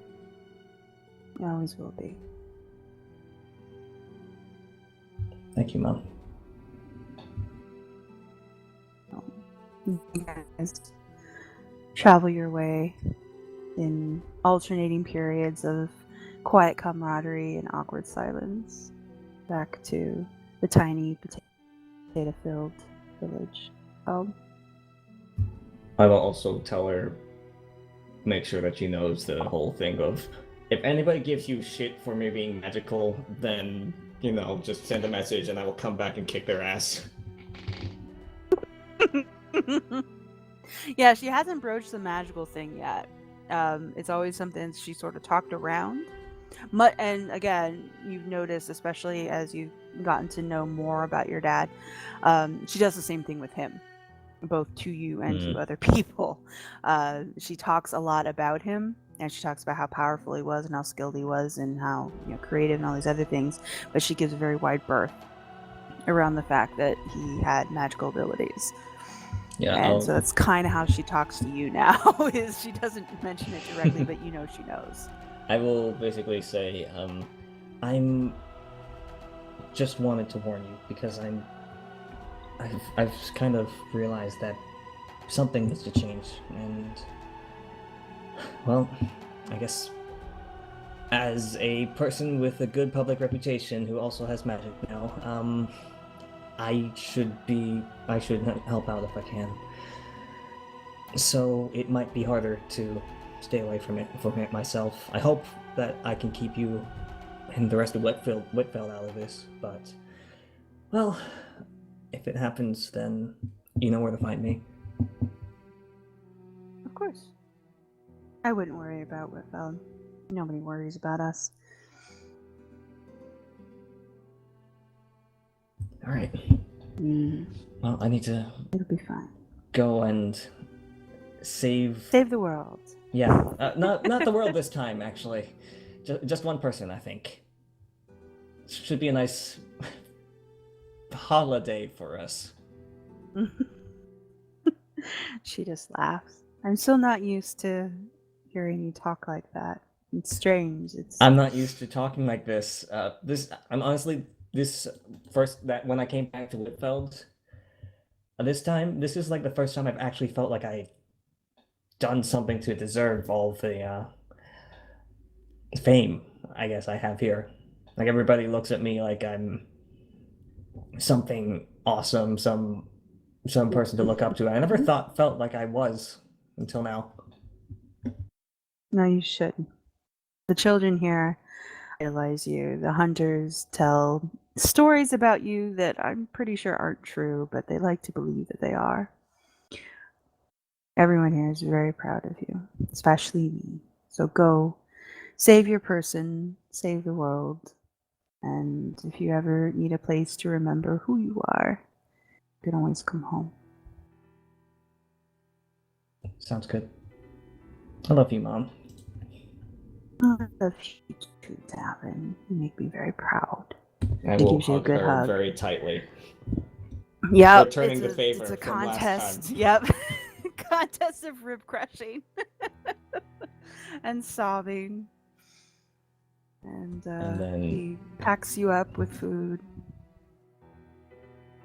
Make sure you have stitched warm clothing and everything that you need before you go. And then I will get headed off to meet up with the rest of the group. Huzzah. Okay. Everyone take a moment to sob amongst yourselves. Why don't we take a 5-minute break to reset the audio and get food or drink or Kleenexes as necessary, and then we'll come back. We'll pick up Lily. Sounds good. Okay? Alright.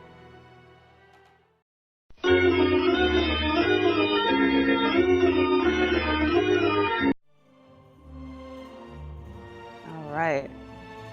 So we've had our sad family moments. And now we have Hopefully our we'll sad let- pathetic moments. We will let Davynn heal. And his mom totally won't get killed in between now and the next session. totally won't happen. I mean, it may not be now in the next session, but Hey, it'll real definitely talk, be if that coming. happens, you better be ready for Jack Dangerous to become his full-time persona. I imagine so. Ari You go full just edgelord. really liked future Davynn, and now she's just pushing everything she can to do. get future Davynn to come. Who doesn't love future Davynn? Yeah. There's nothing you can do Who to doesn't prevent love- future Davynn. No, she's just trying to speed it up. That'd be awesome. Future Davin is the best. Okay. So we will cut back to Lily, who has spent the night in Tavares' room. Since she didn't know Um, Tavares and didn't really know that he died, she's not uncomfortable at all. No, she has no reason to be suspicious, other than the fact that, again, Bowen seemed to acknowledge the death of her assistant in the castle and now has no memory of it. Yeah, she's Unless just talking gonna about a different assistant. She's just gonna chalk that down to denial and just move on. Yep. All right. So you are greeted with breakfast of leftovers, basically. Warmed bread and warmer stew. Are you sure you don't want me to cook? I can make No. basic foods. Like eggs, This is basic food. This is fine. toast. I haven't had a chance to get food in yet. This will do for now. I need to go to the shops. Alright, I'm well, very busy. yes, I can imagine. Haven't really had a moment. Just kind of calm down and get back to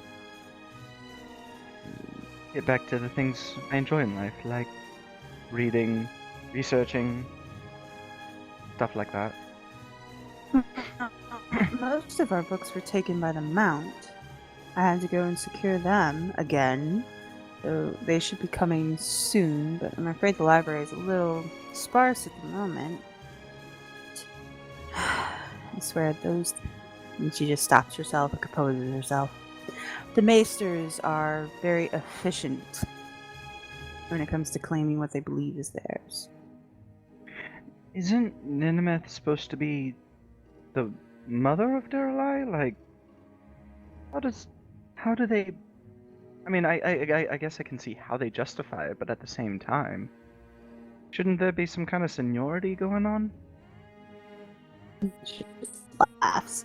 Unfortunately, the organization of the cosmos doesn't always transfer quite so well when it comes to the day-to-day.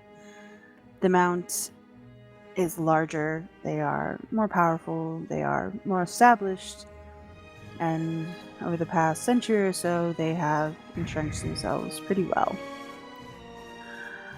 So, it is always a political morass every time we try and go and get anything accomplished.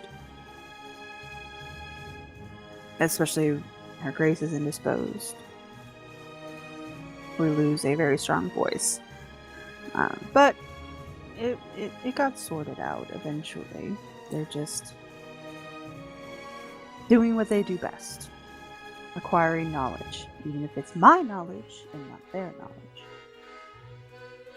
So, I mean, is the issue not having the books in the first place? Like, or is the issue that they don't want anyone else to have the knowledge? They don't want us to have it. The Mount would be perfectly happy if I just didn't exist. Well, here's hoping But that you exist don't for a exist. long, long time then. I enjoy existing. And as much as the Maester might find it uncomfortable, I don't plan to change it anytime soon. Well, I had a lot of time to think and read some more, and then think some more, and then I made a few lists, and I did come to a decision regarding these trials and becoming a sort of devotee of Ninimeth. And I think regardless of whether or not I want to do it, I think it's something I need to do. Like I said, I need something more. I don't know exactly where to go from here, and I need something in my life.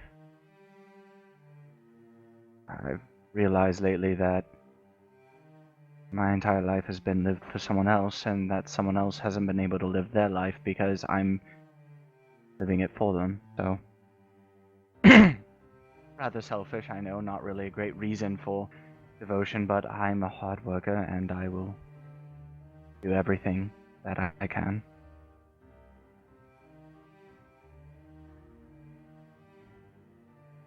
Well, if you feel you're ready, and you've had enough breakfast, and your mind is at ease, I can take you to the chamber, and you can see how you fare.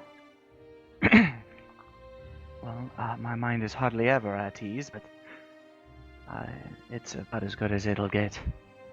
And she'll give a kind of nervous smile there. That's all we can ask, I suppose. Well, she dusts her hands off on her robe. I guess follow me then. And she takes you out of the kitchen and to a small panel in the back of the great room that looks fairly indistinguishable from the walls around it. But she presses on it and it swings open like a single person door. Wanders down a set of stairs, very short wooden stairs, nothing scary or particularly dramatic about them, fairly functional. And you wind up in appears to be a perfectly normal root cellar, like you would find in most large homes in the area, complete with little roots poking out of the packed soil walls.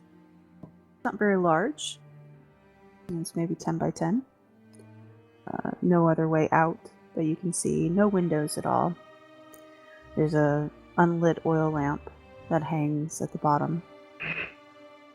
Bowen grabs and lights without any apparent matches or tinder.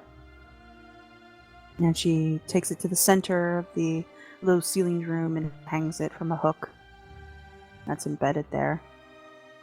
There's no furniture at all in this room.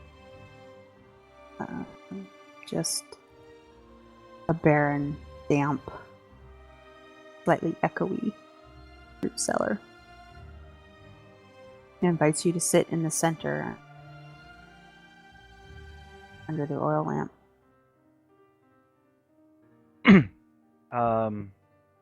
I sit down.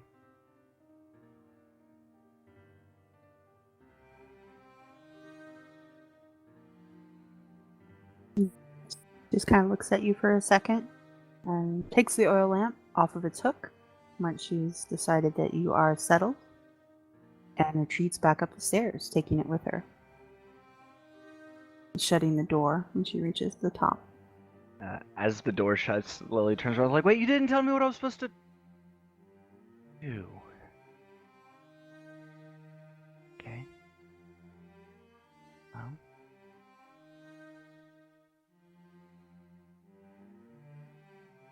Suppose this is, going in blind, I suppose?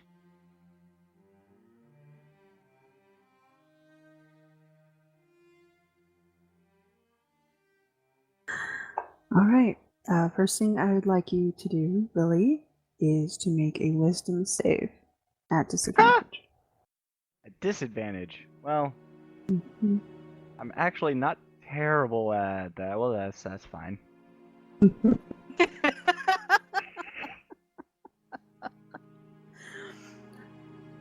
Yeah, a profound meh. She's not putting a whole lot of effort in. She's just like, I guess I'm doing this. So you can hear above you the falls of Bowen. It has the effect of not only giving a slight echo in the room, but also dropping a little bit of dust from the ceiling. Yeah. increasingly damp, and with the lantern gone, cold. And the earth beneath you seems to be warming up, while the air around you is certainly still cold. But there's nothing that appears to you. No bright shining light. No visions of a deity, or no divas coming to give you a momentous task. You're just sitting in this dank little room in the dark.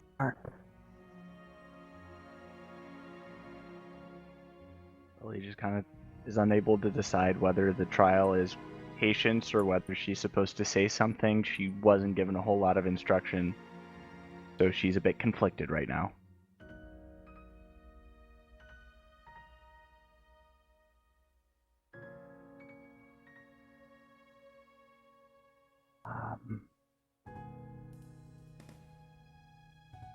Okay, well, nothing's happening, so maybe this is supposed to be something I start? And I'm gonna try and see if I can recall any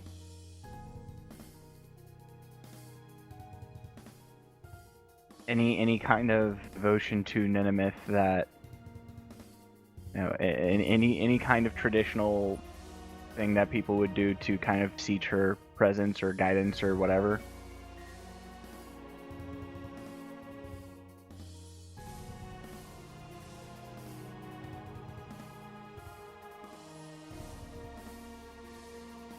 Okay.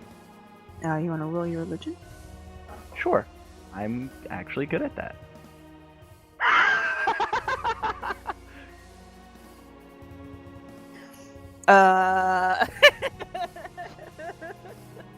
Perhaps I'm not as good as I thought. Nothing comes to mind immediately, but Ninimith is known to be a fairly distant god.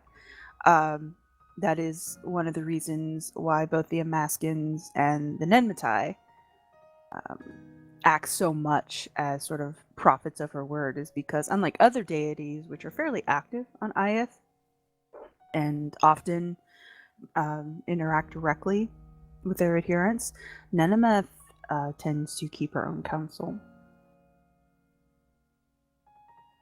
So she functions through intermediaries more so than the others.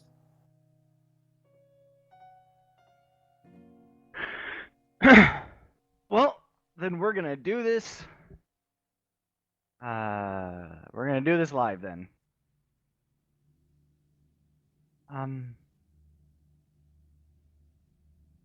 Look, Lady Ninimith, I'm not exactly sure what I'm supposed to do. And to be honest, I'm not even really sure why I'm here. I do know that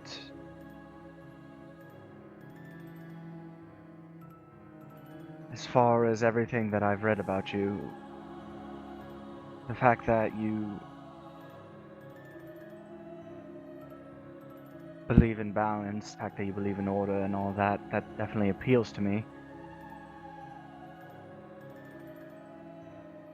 I guess I'm looking for something more than myself to be a part of, and I'm not expecting you to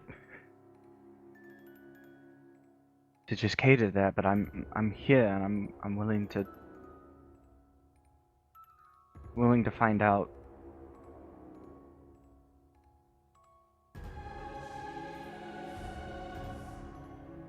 I'm willing to find out what it is that I need to do with my life. And if there is a purpose you have for it, I don't know what I'm doing here. Gods. Can't talk to people, and now I'm trying to talk to a god. Look, if you have a use for me, just let me know, I guess, somehow. If not, then sorry to bother you.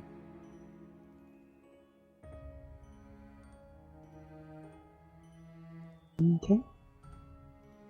So you finish your and the room begins to brighten a little. Just almost atmospherically. It's not coming from a particular point. It's as if light just materializes. And the room seems to be a little less stifling than it was. And when you look down at the floor, once again, where there wasn't one before, a small book now lays open, 2 blank pages. And script starts in one corner and continues across the first page to the opposite page. It's a strange mix. You don't know all the characters. Some of them seem a little foreign, so you're only getting bits and pieces of the words as you go through. I'm checking your languages real quick to make sure what you understand. Yeah, some of it is definitely Draconic. There's even a little Primordial mixed in there. But rather than entire words being one language or another, it's just individual characters, so it's still a little gibberish. Sure. After this, I'll probably pick up another language. Because I do have 2 more. I haven't put any time into learning them. And obviously I can't just be like, well, I'm going to pick those 2 now. But after this, I'm going to try and remember what the style of some of these characters were to pick up those languages later. Okay. That works for me. And you do have a tutor with Bowen. Pretty good with languages. But yeah, so it's a little disorienting. With the book's message is not clear at all.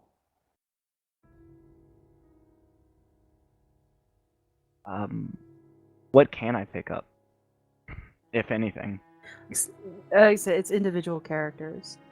The way the text is sort of set up, it looks like it's either a poem or a prayer. Just the way the groupings of the words are positioned on the page.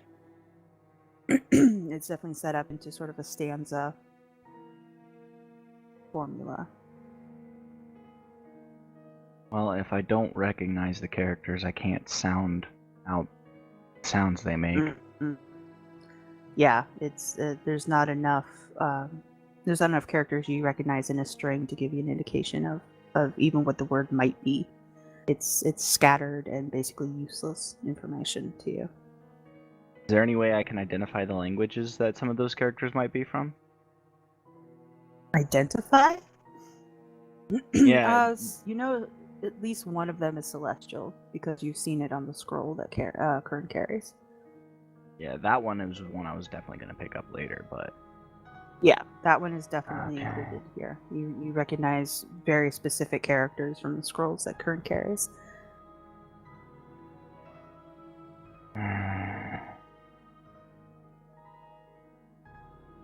Okay. Is perhaps the trial supposed to be deciphering this?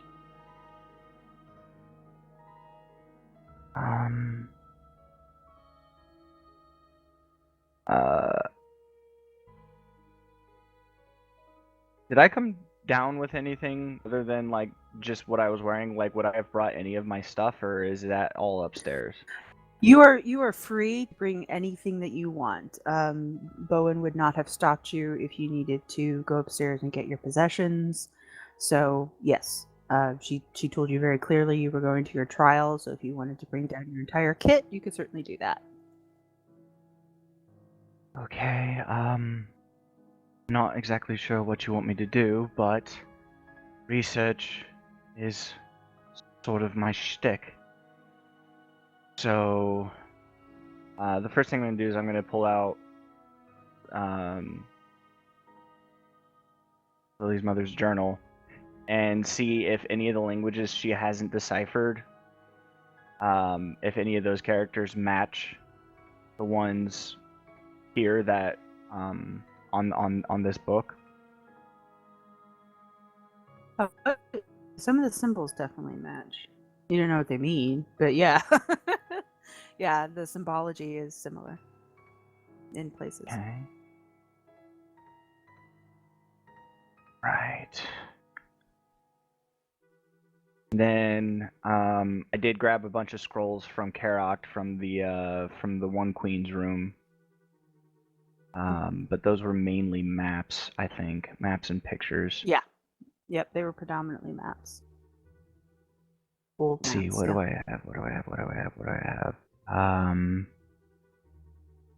I swear I have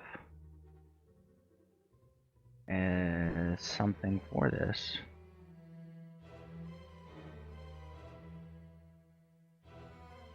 And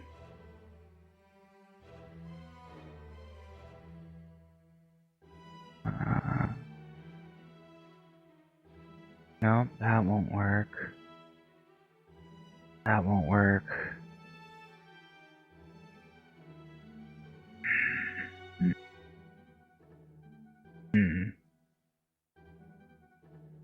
I thought I had something for this. I don't think I do though. Alright, I'm just gonna kind of go through all the books that I would have and see if there's anything that can help me, but I don't think I have anything specific for it. Okay. I don't know what you want me to do with this. I know 2 of these languages and I can identify a third, but don't exactly know where to go from here. It's not like I brought a language primer down with me.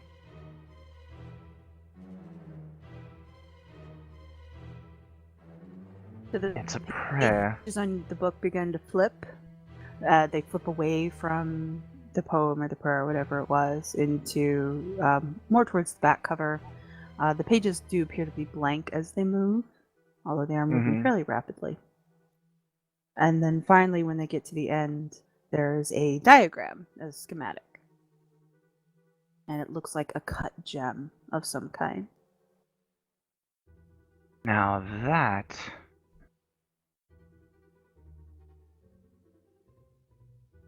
crap, I thought I got a gemstone. No, we gave all those to Kern. Huh? You've all been given gemstones at some point or another. Yeah. You Does got that a gem gem look- of brightness from me at one point, but I don't think that is relevant here. Does the gem look familiar at all? It looks fairly standard. It looks like a standard cut and polished gem. You see them fairly frequently in your travels, at least you guys have so far.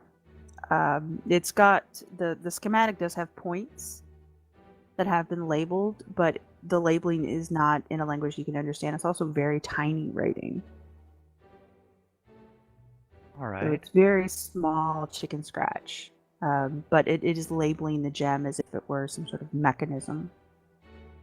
Well, if this I can definitely work with.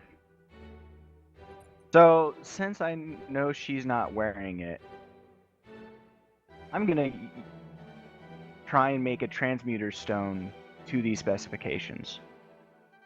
Because I feel like the more work and effort I put into it, the more valuable it's going to be to her.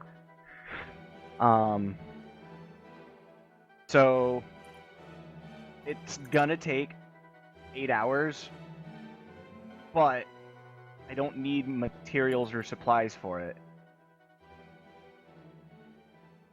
And so Okay. at a certain point, the stone in Lana's pocket turns to dust, Yep. And I have a transmuter stone that I shape and form exactly how the diagram specifies. So it starts off taking one of the blank empty gems that we got, and I just start channeling my magic into it. After a little while, I take out a dagger, I prick my thumb, and I drop 10 drops of blood into it. Just start forming and shaping it, and not really cutting it, but just kind of directing the magic as to how it should be, until eventually, at the end of the 8 hours, I'm exhausted, but there is a perfect gem exactly as it's pictured in the diagram. Okay. So, excuse Right. me. I don't know if this is what you wanted or if this was how I was supposed to go about it, but I figured if I'm gonna do this, I need to go all in. Not like she's wearing Now it you anyway. have your transmuter stone. The time it took to prepare sort of slid by. You have no idea now where you are in space and time. There are no windows down here. But you do have a fairly accurate replica of the schematic in the book. And as you hold it in your hand, it begins to glow and become translucent. And within it, there slowly comes into being the image of a golden raven, a gilded raven, which is symbol of Menemoth. But it's trapped inside the now completely clear gem. And it has a bright glow, definitely emanating from the gemstone itself.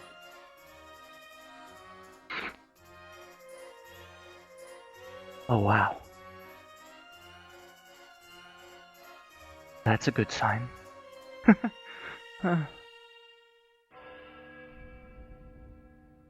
Okay. As you look at your newfound treasure, your root cellar begins to shift. The book sinks into the earth, which is definitely warmer than it was when you got here. Maybe it's just because you've been sitting on it for 8 hours. It's hard to tell. My but knees the are book starting to hurt. Yes. The book is no more. And the walls seem to expand without adding any warmth to the area. It's still as cold as it was.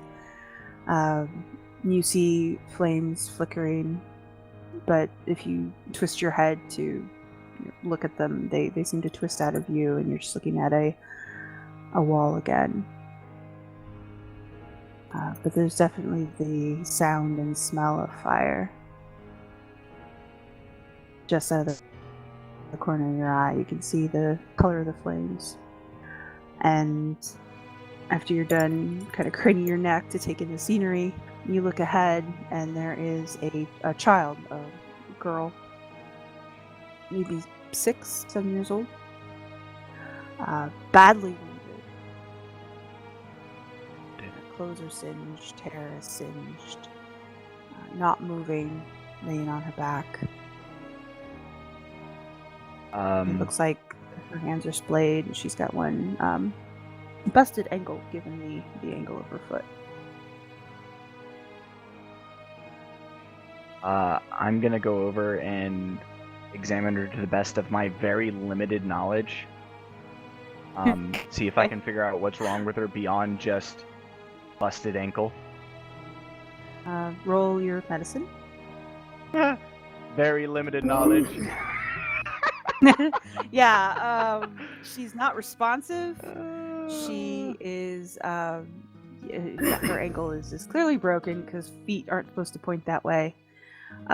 She's got massive cuts and bruises all over her body, some large sections of burns as well, where the clothing has stuck to her skin. And she is bleeding from somewhere underneath. You can see the blood pooling behind her. Okay, that's a problem. But does she seem to be like in critical condition? Or like I does would it? classify her Okay. in critical condition. 1 second. I Yeah, gotta she's go grab bleeding a pretty book. heavily. Okay, 1 second. I gotta grab a book. Alright. That is probably the most Lily Nex has ever said. 1 second. I gotta go grab a book.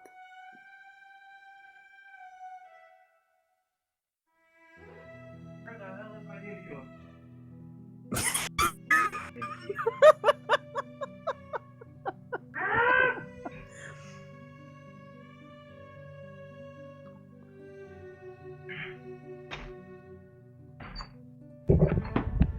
I'm freaking out, man. I don't have all the medicines. Okay, so, I have Okay. an idea of how I'm gonna do this. Maybe. It depends on what I can do with this stone. Okay.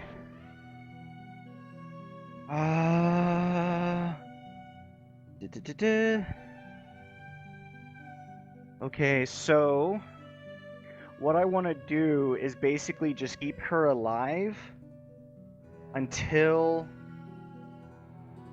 Damn, I'm not 14th level.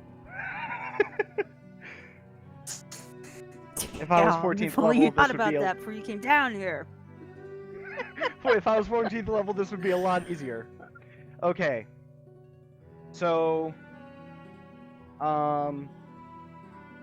here's what I'm gonna try and do.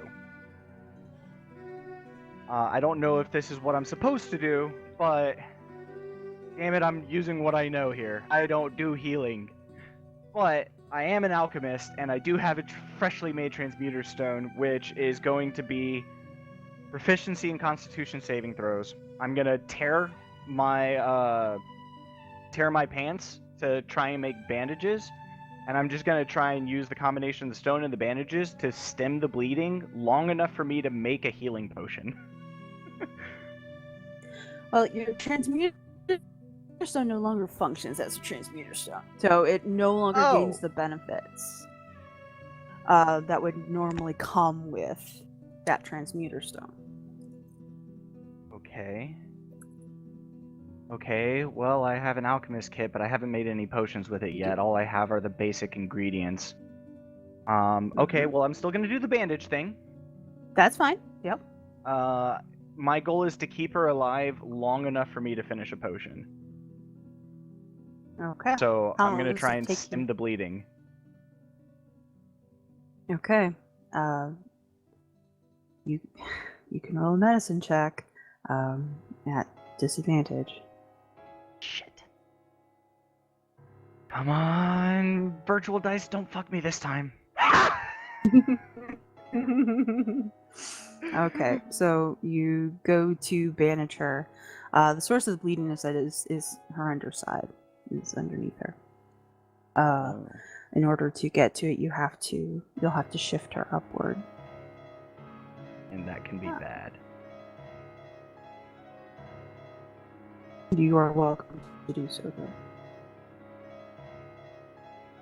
Okay.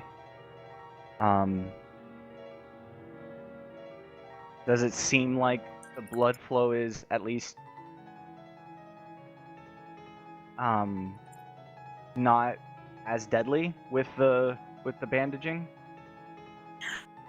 As you flip her up to bandage her, most of the bleeding is coming from the back of her head. She is bleeding from the neck and shoulder blades as well, so it's creating one pool underneath her, but it seems to be coming from the back of her head, so it's fairly serious. Mm-hmm. The bandaging is absorbing the blood, but it's not stopping it. How much time would it take me to brew something? How much time does it take you to brew something? Well, let's find out. It's like days. It's not days. It would At the be money if most, it it's is. hours.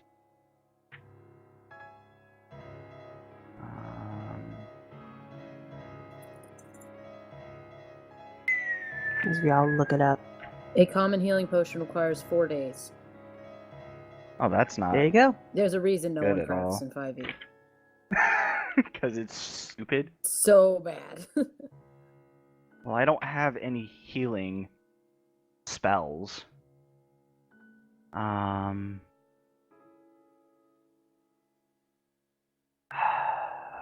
Okay. Okay, think.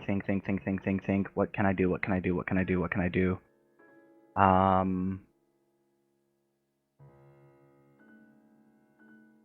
I can try slow, but that's not gonna really help much.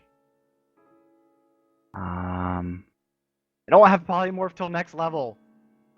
Oh wait, no, I do have polymorph. I'm level 10. Does polymorph work like that? It's worked for me when I've been like bleeding to death. Okay. I'm gonna try and polymorph her into a raven. Okay. I can do it once. Polymorph. Attempt to polymorph. The spell fires. You think. You expend the spell slot, but nothing happens to the girl. The heat of this elusive fire seems to intensify to the point where you are now starting to sweat. And the room grows brighter, but the spell does not seem to work. Okay, so I don't have really. That was kind of my one thing that I definitely had. So if I could get some help, maybe. Everything I can do takes time, and I don't. Please? I don't know what to do. As you call out for help, there's no answer.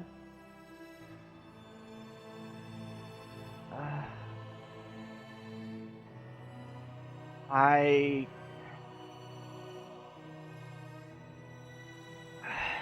don't know whether to just try and do this based on faith or to try with an identify, but the stone I have in my hand, you said it's glowing? It began, yeah, when it changed color and the raven became visible inside. It started emanating its own light. Yeah. I don't know. I mean, you could attempt an identify if you want. Yeah, I'm gonna attempt an identify, not ritually cast. I'm gonna use a spell slot on it. And I'm just gonna like hold it in my hand and like just like clenching it to the point where it's almost cutting to my palms and just stare at it and be like, please be something I can use. Okay. As you clutch the stone in your hand, it flickers for a moment, and you can catch on the edges of your hearing the last breath of your young charge escape her body as she passes away in front of you.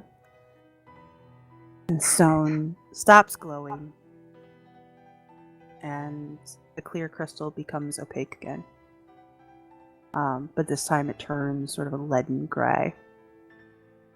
And the raven that was golden and shining in the center of it is now a symbol on the face. And it is just jet black. It's obsidian against the gray.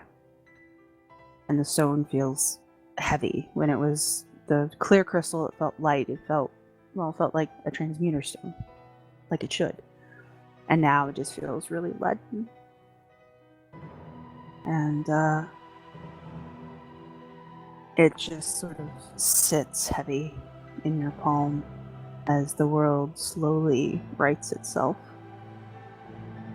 And you find yourself, instead of kneeling at the side of a dying child in the midst of some bit of carnage, just inches from a main soil wall in a dank basement with no light. I just kind of lean my head against the wall, cry a little.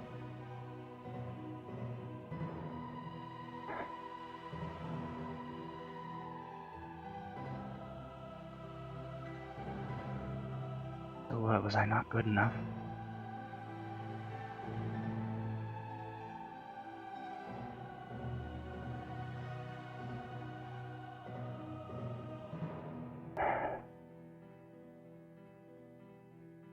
stand up,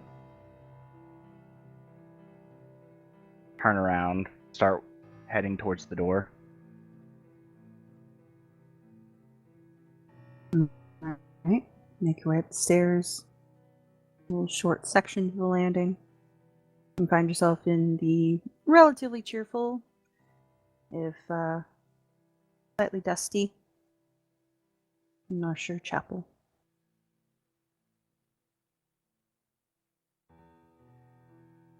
Go find Bowen. She's in the office on the right side of the home, where you saw the broken And- glass before. She doesn't seem to mind the broken glass. She's just sitting at her desk. I don't say anything, I just show her the stone. And she puts aside, looks like she was working on your mother's notes. And she pushes it aside and takes the stone and looks up with kind of a pitying look. Didn't go so well, did it? No,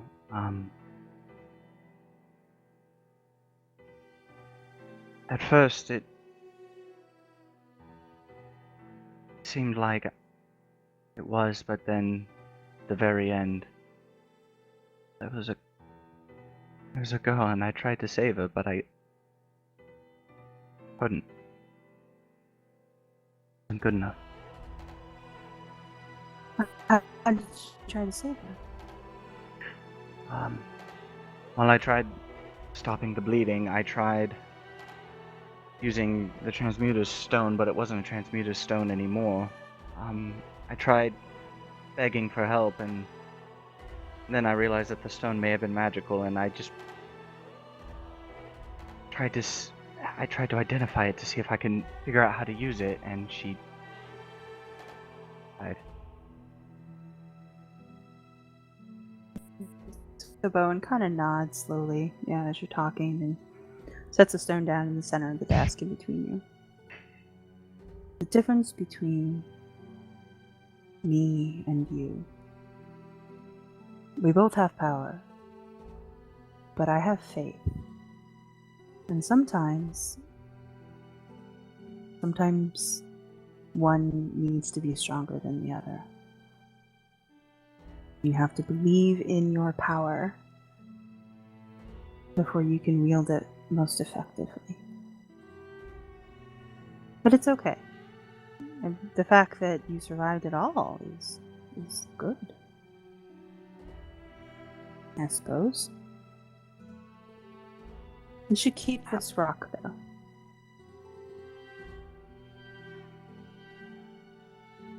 How do I get stronger? Hmm? And how No, that's up How to do you- you.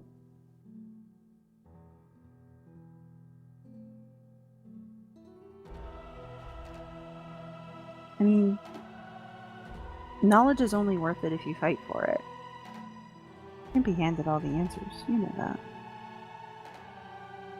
What else would there be to learn if we had all the answers from the get-go? You just have to find it. Make life your research project. So you find a better one. take the stone back, just kind of look at it.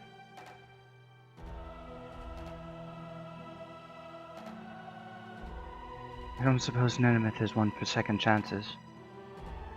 After, Oh. Well, maybe. I mean, not now, obviously, because it'd be stupid to try again when nothing's changed, but maybe after I tried and figure out, I guess, my lesson that I'm supposed to learn. Well, you'd be a different person then. So, I'm sure you would see clear to judging you as you were then against who you are now.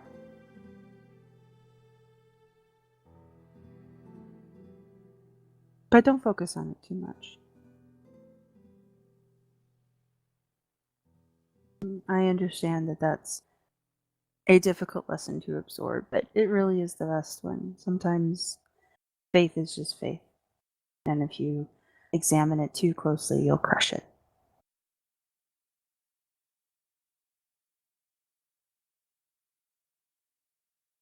really know what faith feels like. I've never really had it in much of anything.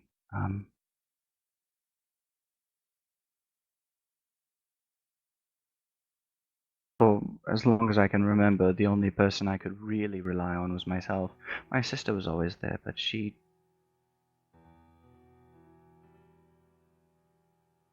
lived life for the living and not for trying to find an answer. So I couldn't rely on her. So I suppose that it will be a difficult lesson for me to learn, yes. But I'd still like to learn from you if I can. No, I'm happy to teach. I think your mother's notes are very interesting, from what I understand of them. I can teach you how to read them a little better anyway. That might be helpful. And I've been doing some research since you were gone for so long. I'm pretty confident that you're cursed. Just given the nature of your malady and how you acquired it.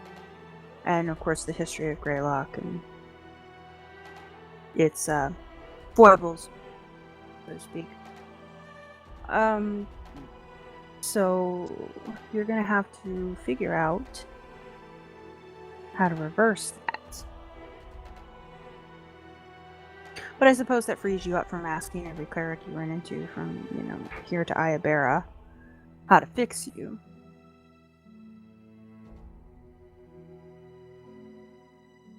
I think I might have a few ideas on where to start. But, yeah.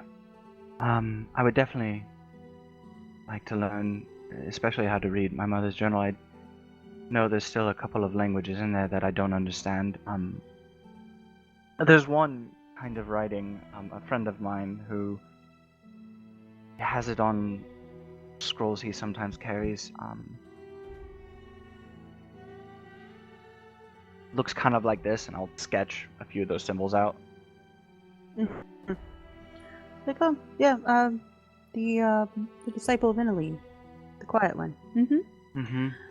That's celestial. I can teach you that, no problem. That's not a difficult language to learn. It's more about feeling the language and actually speaking the language. So that's easy. Well, I suppose that's interestingly enough, that seems like it'd be a good first step on learning how to feel faith.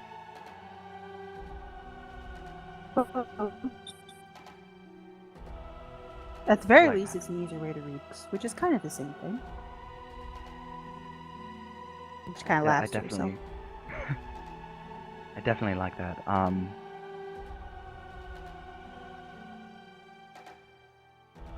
then, can we just say just kind of like retroactively say that Davynn sent a message to Lily instead of Kern using sending? Saying, hey, we gotta meet up. It makes no difference to me how you receive the message. Okay. If that's okay with Davynn. Davynn? Yeah, that's fine by me. How does the message via Natalie work? You would just write it on a piece of paper and be like, hey, take this to Lily. Well, kind of like a messenger raven. Except Natalie doesn't respond to Davynn's commands. Natalie only responds to your commands. But wouldn't she at least know how to get back to me? And she can't see you, and you're beyond telepathic range. Please go back to Lily. Please.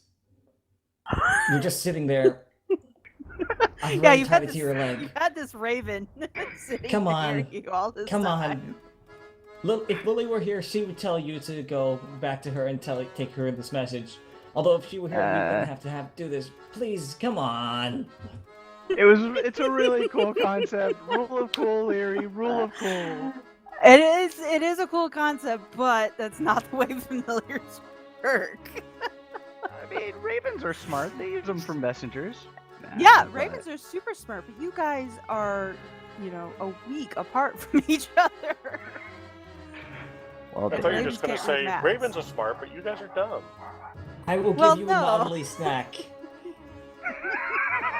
Not only snack. it's just a mouse. Yeah. Not only, like I said, familiars follow the commands of their masters and generally don't listen to anybody else.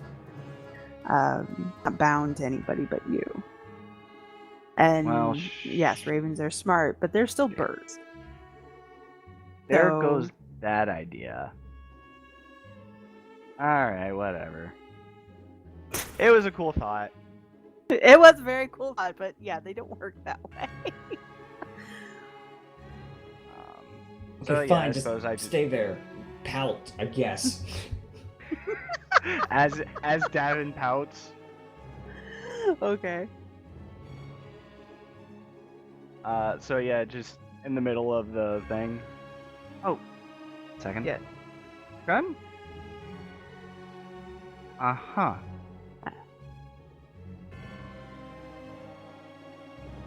Well, I'll get there when I can. Sorry. Sending. She just nods. So yeah, we'll assume, for the sake of expediency, that you spend some time with Bowen, Mm-hmm. enough to learn Celestial as one of your official languages. And yeah, she bids you Godspeed on your way out the door. Invites you and your friends to visit anytime. And so you've got a new language, a cool stone. Now this stone does not count against your transmutation limit. So you are able to create a new transmuter stone if you wish. This is a Yeah. separate deal. So this one I'm gonna wrap in leather and tie to my wrist, Okay. just to kind of keep there. But when I leave the church in Nenamith, I leave my alchemy kit behind. Okay. Don't say anything about it. I just leave it there in Tavares' room.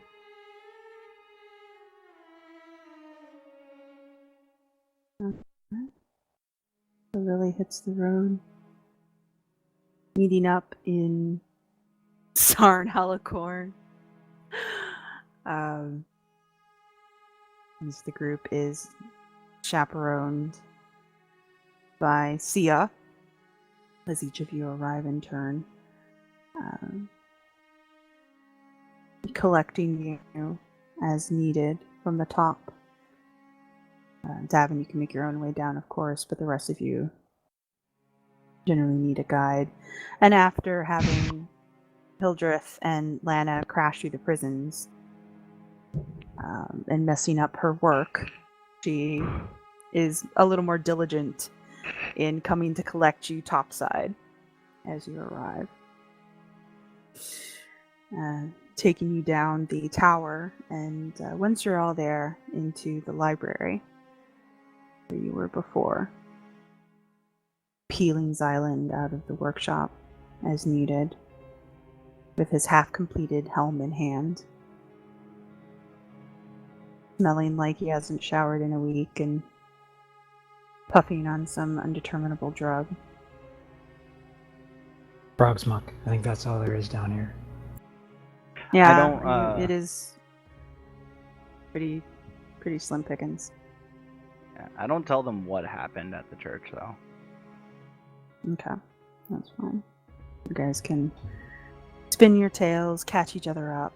So yeah, that's what happened. I don't feel like we needed to necessarily tell you the part where we all met up again, but yeah, that was the flashback. No, it was necessary continuity and stuff. Yeah, that's fair. Doodly doodly doodly doodly.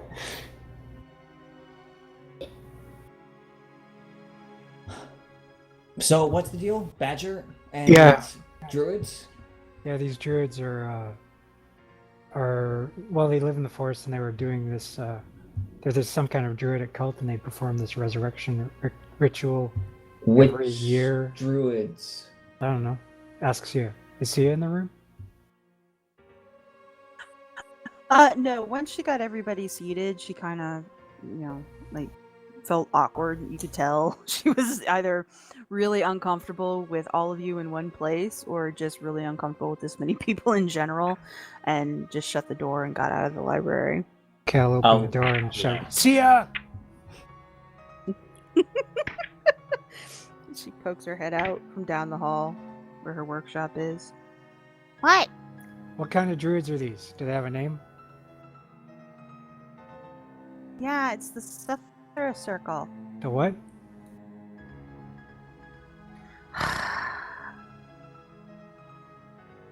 And she sighs and pronounces it super slowly, almost as if she's typing it into some sort of chat box. Could you spell it for me? No. All right, not any circle. That's good. Does that ring a bell with No, any it's of not you? any circle. Any circle's the Ladani. Mhm. Yep. Anyway, so they have this magical artifact they're using to resurrect people every year, according to some arcane selection process. But they've been stepping up production lately. And Badger went to investigate, and now he's gone. Wait, hold on. Druids raising people from the dead? Yeah. Is this Mushnik's circle? Oh, maybe. Wait, was Mushnik a druid? I thought he was just like... I think He he was a- was. No, he was absolutely a druid. He was a mushroid. Yeah, he was I know totally he a was druid. Xylund would not. Okay. Xylund, I guess that's true. Xylund would not know. I think he was technically. He did druidy things. He's just, also him.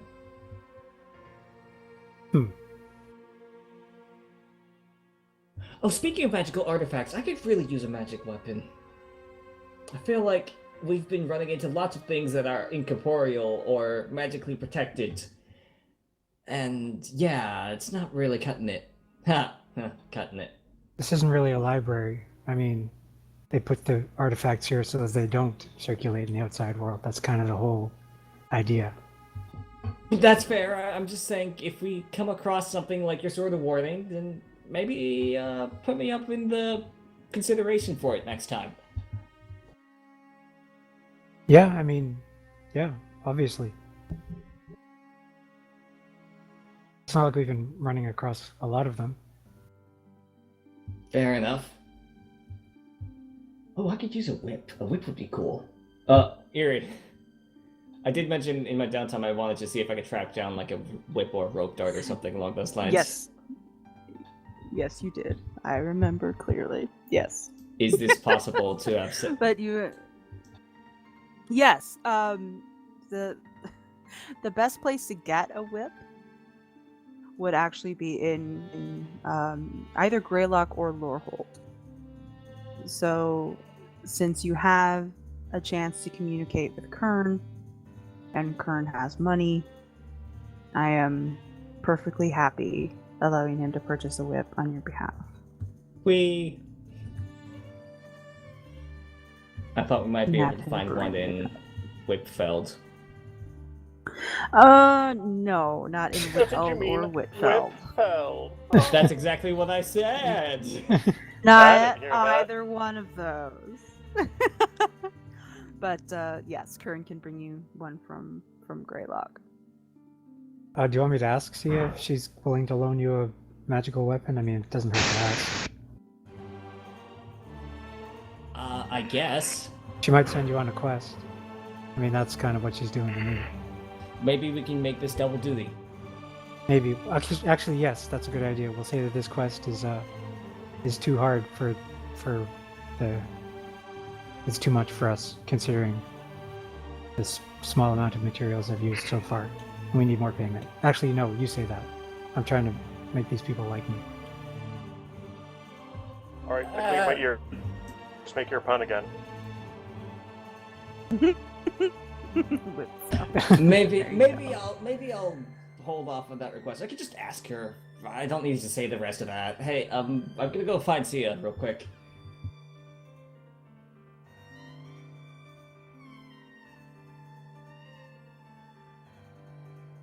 Okay. Yeah, her workshop door is open, so it's literally just down the hall from where you guys are.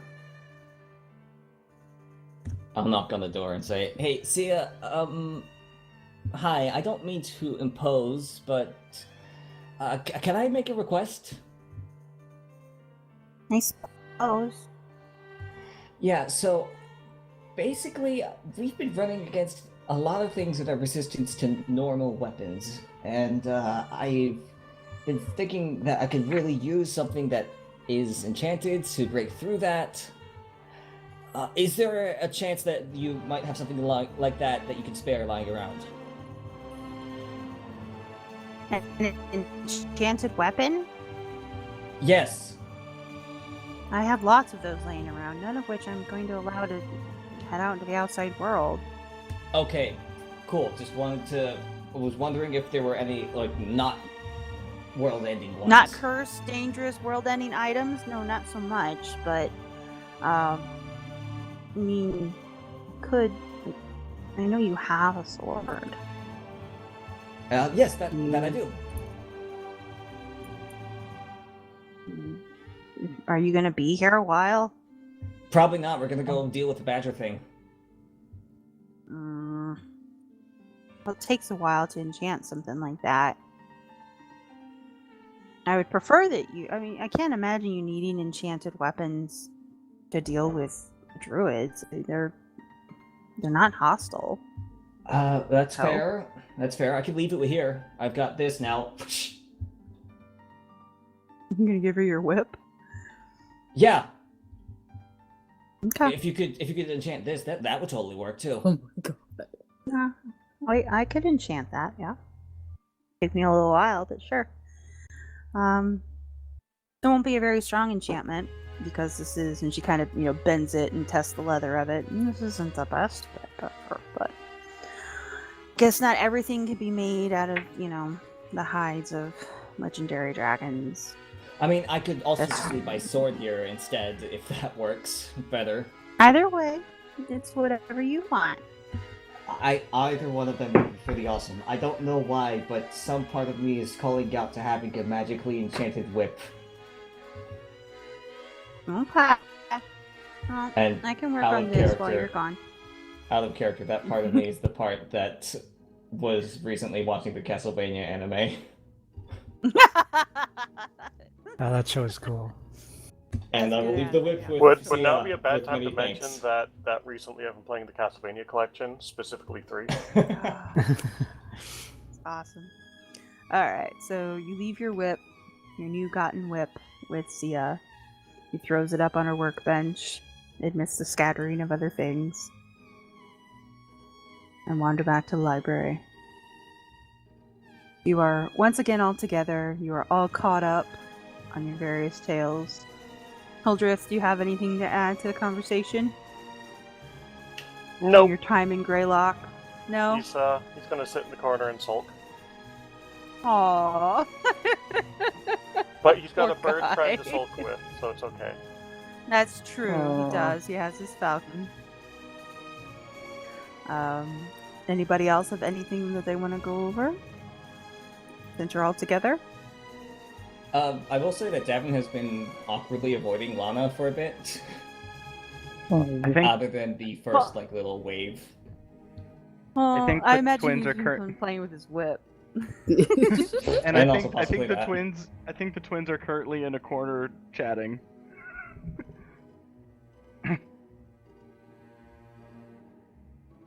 Alright. So, with everyone caught up and apprised of the next adventure, I think we got everybody's downtime covered. Pretty sure. Huzzah. Yeah. So we will. It's a little early, but we will go ahead and wrap up for today. Which means we will start chapter 2 officially next session. We'll have a new intro and everything. Ooh. Yay. Courtesy of Sin. I Yep. didn't make it. I just did the... Michael did the song. You just... Yeah, Michael Video did the editing is song. important, though. and you put it to some really cool pictures, and we will enjoy I didn't draw both. the pictures either. No, did some of those. No, Noel did those. It's a collaborative Huh? effort. The little sprites Oh. for the new intro. It's gonna be super cute. And the rest I stole. But yeah, That and the rest that's is cool. appropriate. Yeah. That's fine. Did I miss? I'm going through my list, and I think I got everybody. Did I miss anything? I don't think so. Okay. Well, if I did, I'll deal with that later, I suppose. All right. Unless anyone else has anything they need to do, we can close out for today. No? All right. Nothing That's it. pressing. All right. No, I got it all. Nothing pressing. There are do you things think I we want can- to talk to Xylund and or Lana and or Lily about, but I'm sure that will all play out within the next few Oh, sessions, God. etc. Okay. Oh no. Okay. For example, I would Twinki? like to talk to Xylund about why he's a Grennan person. Actually, I've been thinking about Xylund during this whole session, and I'm thinking he's maybe starting to question that himself. Oh, really? Yeah. I mean, it sort of came to the fore last session. I think it was Sia asked maybe you Mhm. should pick another god. I think that penny Mhm. might have like dropped into his mind. I and been want like, to see this What? out. What? Do like we it wanna wouldn't do have that occurred to now? him before. Can we do this Do now? it. We have plenty of time. We have plenty All right, of yeah, time no. if you guys want At to some do it. point while we're preparing, I will approach Xylund and say, "Hey, so good to be back working with you. Yeah. I've realized while I was coming over here, like I was thinking about everybody in our group, and it seems like everybody's kind of got their own thing, and kind of like makes sense what everybody's about. But I realized that I never asked you why you joined up with the Church of Grennan. Well, I never asked you why you like potatoes so much. It's just one of those things. I guess I was born with it. Was that you too? Not really. I just kind of fell into it. Yeah, because I mean, I wouldn't be so curious about it if it weren't for the fact that it seems like you don't like a lot of what it means. I Well, guess. I wouldn't say that's true. I agree with its core ideals. I mean, order's important. Why? What part do you think I don't agree with? It's just there's been lots of times where it feels like you start doing something, and then I see like with a part of you that's trying to get out from behind your paladin-y steely shell, and then you remember, oh right, I'm a paladin of Grennan. I need to be order, and then you don't. Like when you, who was that guy that? Tobin. Well, like when you left him steaming in his own pile of shit for a day. That was fitting punishment. Grennan was all about that. Grennan was like, good job, Xylund. Yeah, I'm pretty sure Grennan liked that. I mean, I didn't cut his head off. That was pretty merciful. Yeah, and well, there's that, and there's also stuff like how you don't actually care about. Well, Dab's gonna shoot a firebolt off in the random direction that is not in the direction of something dangerous. You don't care about that.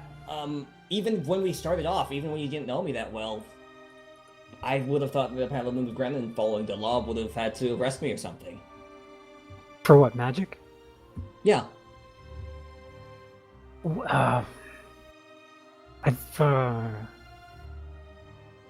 That's kind of... You might be right about that. I'm not... To be honest, I'm not 100% sure on the... I mean, they're based out of Greylock too, though. I mean, they have to have some kind of tolerance for magic. But yes, perhaps, maybe. The thing is, it's not a... The way I But- see it is, it's not the magic itself that's dangerous, it's the person who's wielding it. I don't know if the Grannon Church would agree with me as far as that goes, but on a more personal note, since that seems to be what you want to get out of me, I am not entirely happy with the way I've treated magic users my entire life. I'm trying to make up for that. Oh wait, hold on. Go back your entire life. Right. Like, I did some things in my youth that I would rather, that I don't, in hindsight, do not seem like the best conceived course of action. Oh. Okay, this went a lot darker than I expected. But that's still good to know. What kind of things are we talking?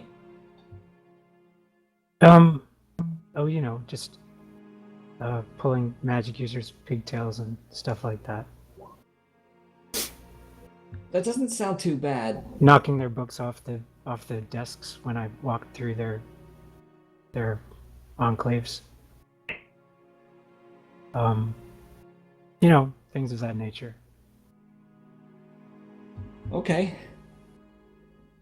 Yeah, that doesn't sound too bad, but I guess I'm glad that you've changed your mind. Yeah, well, see, that's why I'm such a good fit for Grannon then, because like even those tiny little slips in my treatment, they go against how I feel I should behave. They go against my code. So I'm all about that code. You know, that rigid fucking code. I guess. You don't sound It's convinced. just, it's you seem like you're the happiest whenever you're free, I guess. Not necessarily in the same way that everybody else is, but just whenever you have the room to do your own crazy stuff. Like make a fire-breathing dragon helmet that, by the way, looks awesome. Yeah, And it you does should even- totally change your superhero name to match up with it. Oh, what's my superhero name? I was going with like Night Owl for a bit because of your mask, but now it's a dragon face, so something else. Well, think about it. I don't know. I don't really need a superhero name. Xylund Shrillsteel is epic enough, I think. That's fair. It is a very cool name.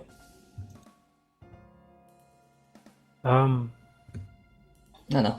Sorry if that seemed personal. It's just, I was curious. Yeah, well, Realized it felt impolite that I hadn't asked yet. oh, well, if you ever worry about that, like in the future, I will never consider it impolite if you don't ask me about, me. I'm totally cool with that. I give Okay. my thumbs up. Yeah, okay. I figured you would be, but, just wanted to check. Well, good catching up. So that's a cool whip. Yeah.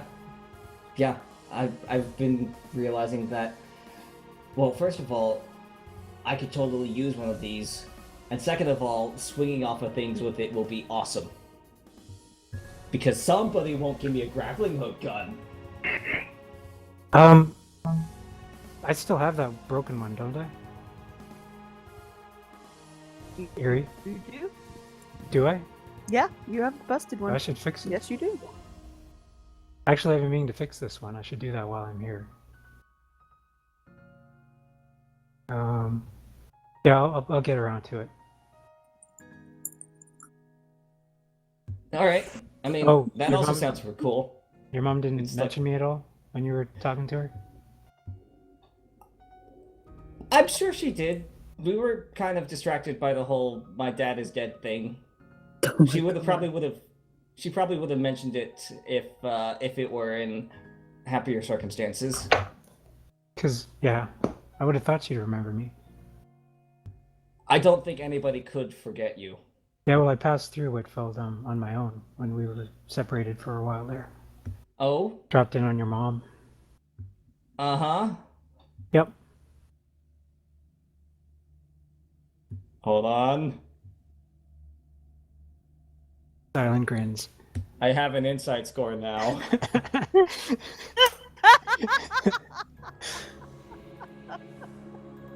um. Well, Xylund, are you practicing deception? Oh no! No. Xylund is pulling your leg. Yes. I am sure that she was probably very happy to see you. Or something. This is like the Nisali thing again, right? What? What are you suggesting? Get your mind out of the gutter, Davynn. Alright, mine's out of the gutter. Great being back with you. Yeah.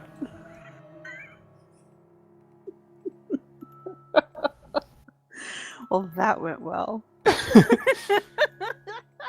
You drove Xylund back to Grandin. Whatever. Any other conversations that we want to have before we go? Because that one was hilarious. That was really good. There's only the one that's been going on. I'm paying attention.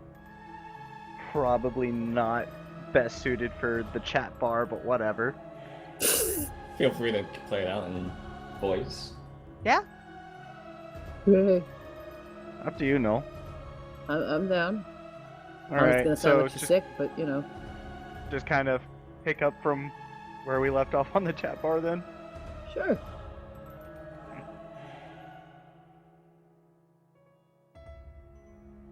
But yeah, no, I've been all right, which is new and good.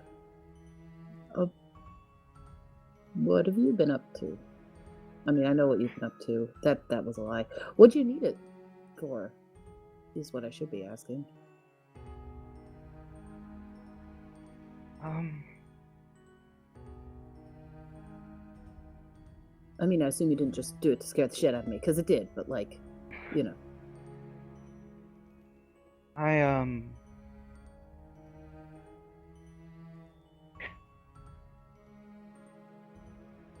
I was trying to, I guess, prove myself to somebody. And she fiddles with the stone on her wrist again. She's been doing the entire time that she's been with you guys. It didn't go well. Oh. What idiot didn't think you were worthy?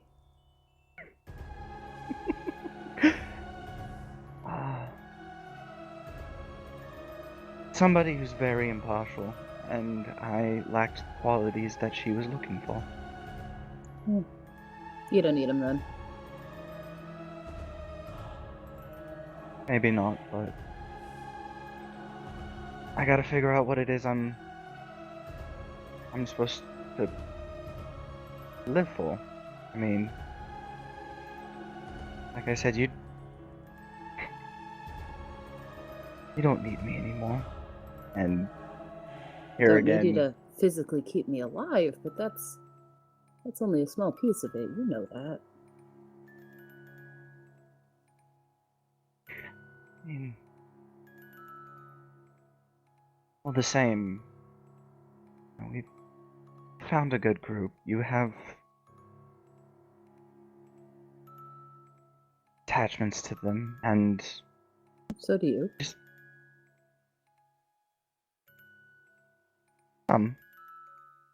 but I've noticed we don't really talk anymore. Unless we're arguing.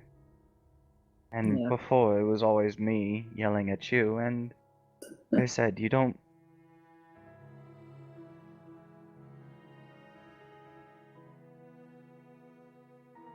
need me dragging you down, Lana. You're not driving me down. You know that. And I wouldn't let you So- if you were.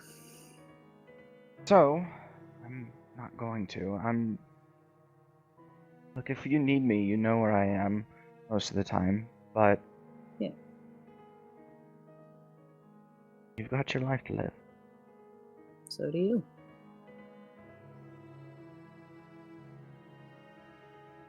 I think we have Not a rescue really. mission. Oh, what do you mean? Not. No, for the last 14 years, I've lived my entire life for you. And I know you didn't want that. I know you didn't ask for it, but I did. Now I don't even really know who I am anymore. And I don't know what it is I want. I currently don't have my own life to live. And I need to find it. Like I said, you don't seem to need me anymore, and let's be honest, I'm the younger sister. You shouldn't have... I should have realized you didn't need me in the first place. Really? Hey, you know, I don't want this to sound like I'm driving you away, because I'm not, and I never would, and I love you, and I love having you here. But you don't have to stay. If you want to go try to find your own life, you can.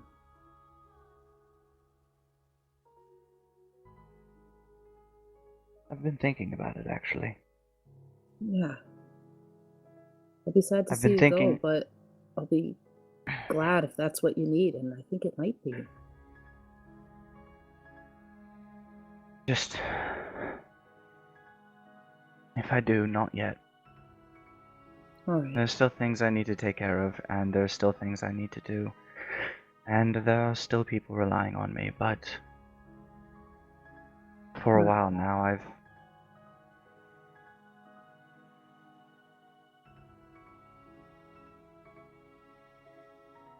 I've been kind of a wet blanket for most of this group. And...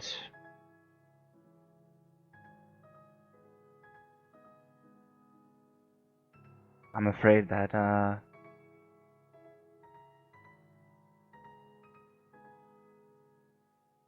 like I said, I don't really know how to be me.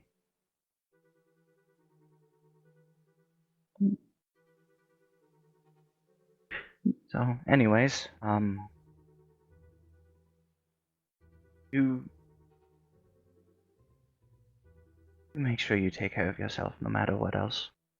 Yeah. I mean, same to you. You know that. I'm still figuring out how to deal with this. Not gonna lie, it absolutely stopped my heart when that thing vanished, like full-on panic. But nothing happened. So I'll be alright. Was a bit of a bitter pill, however, when I spent 14 years trying to find a solution and then you went and stumbled into one. That's kind of what I do. Yeah, it was a little rude, but, you know, validating my entire life's purpose, but, you know, whatever. Hush. I wouldn't have made it this long if not for you. I think that counts for something. Counts for a lot, at least to me. Also, I'm turning silver, so, like, I don't know how long-term of a solution this is gonna be.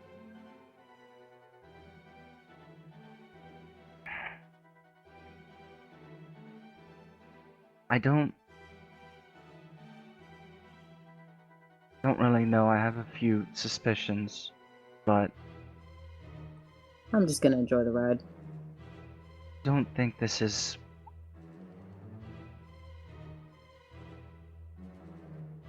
Just whatever's going on with you, I don't think this is anything short-term. I don't think it's reversible. Yeah, it's, pretty wild. Kind of exciting, not gonna lie. That's kind of just how I take things. You know, another chapter in a book, another song to sing. Pretty fun to figure out as it goes. Well, like I said, I have my suspicions. Well, I've got mine. And Nothing to do but wait and see which ones are right, you know? right. Ellie's just gonna stand up and go over to Davynn, collect Nautilus, and walk away. Hey, Lily. I was talking to Xylund earlier. Didn't go. Oh, okay. Bye. Oh, hey, Davynn. Hi. Hi.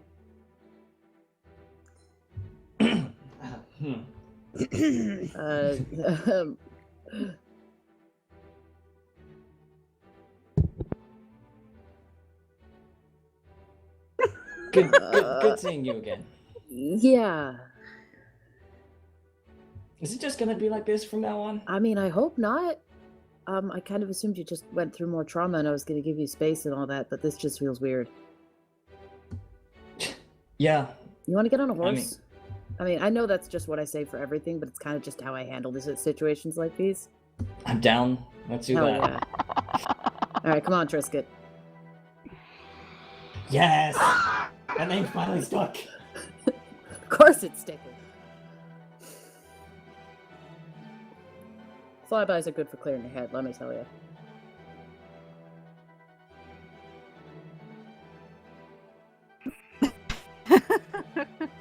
I'm gonna become the Old Spice man.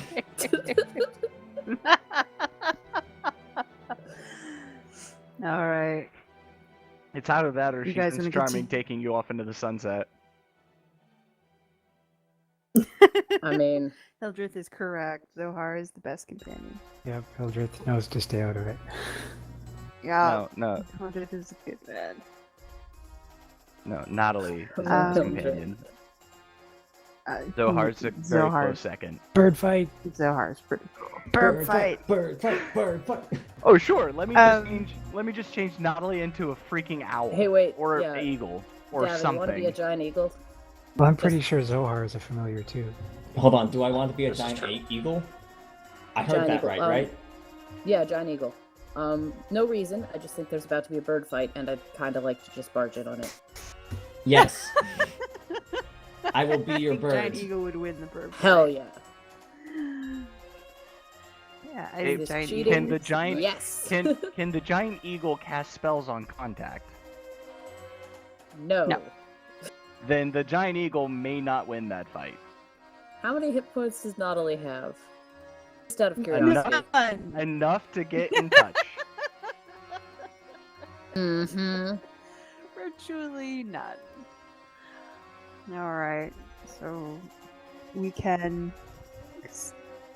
Unless you wanted to continue your conversation with the giant eagle. I don't know. I assume that's happening post Pegasus. ride, Yes, but I assume. Yes. Everyone is calm and caught up, and Hildreth is wondering at this odd group of people that he has been ordered to hang around with for a little while longer. So we will take a break here and pick up next session, the beginning of chapter 2, and the Go Save Badger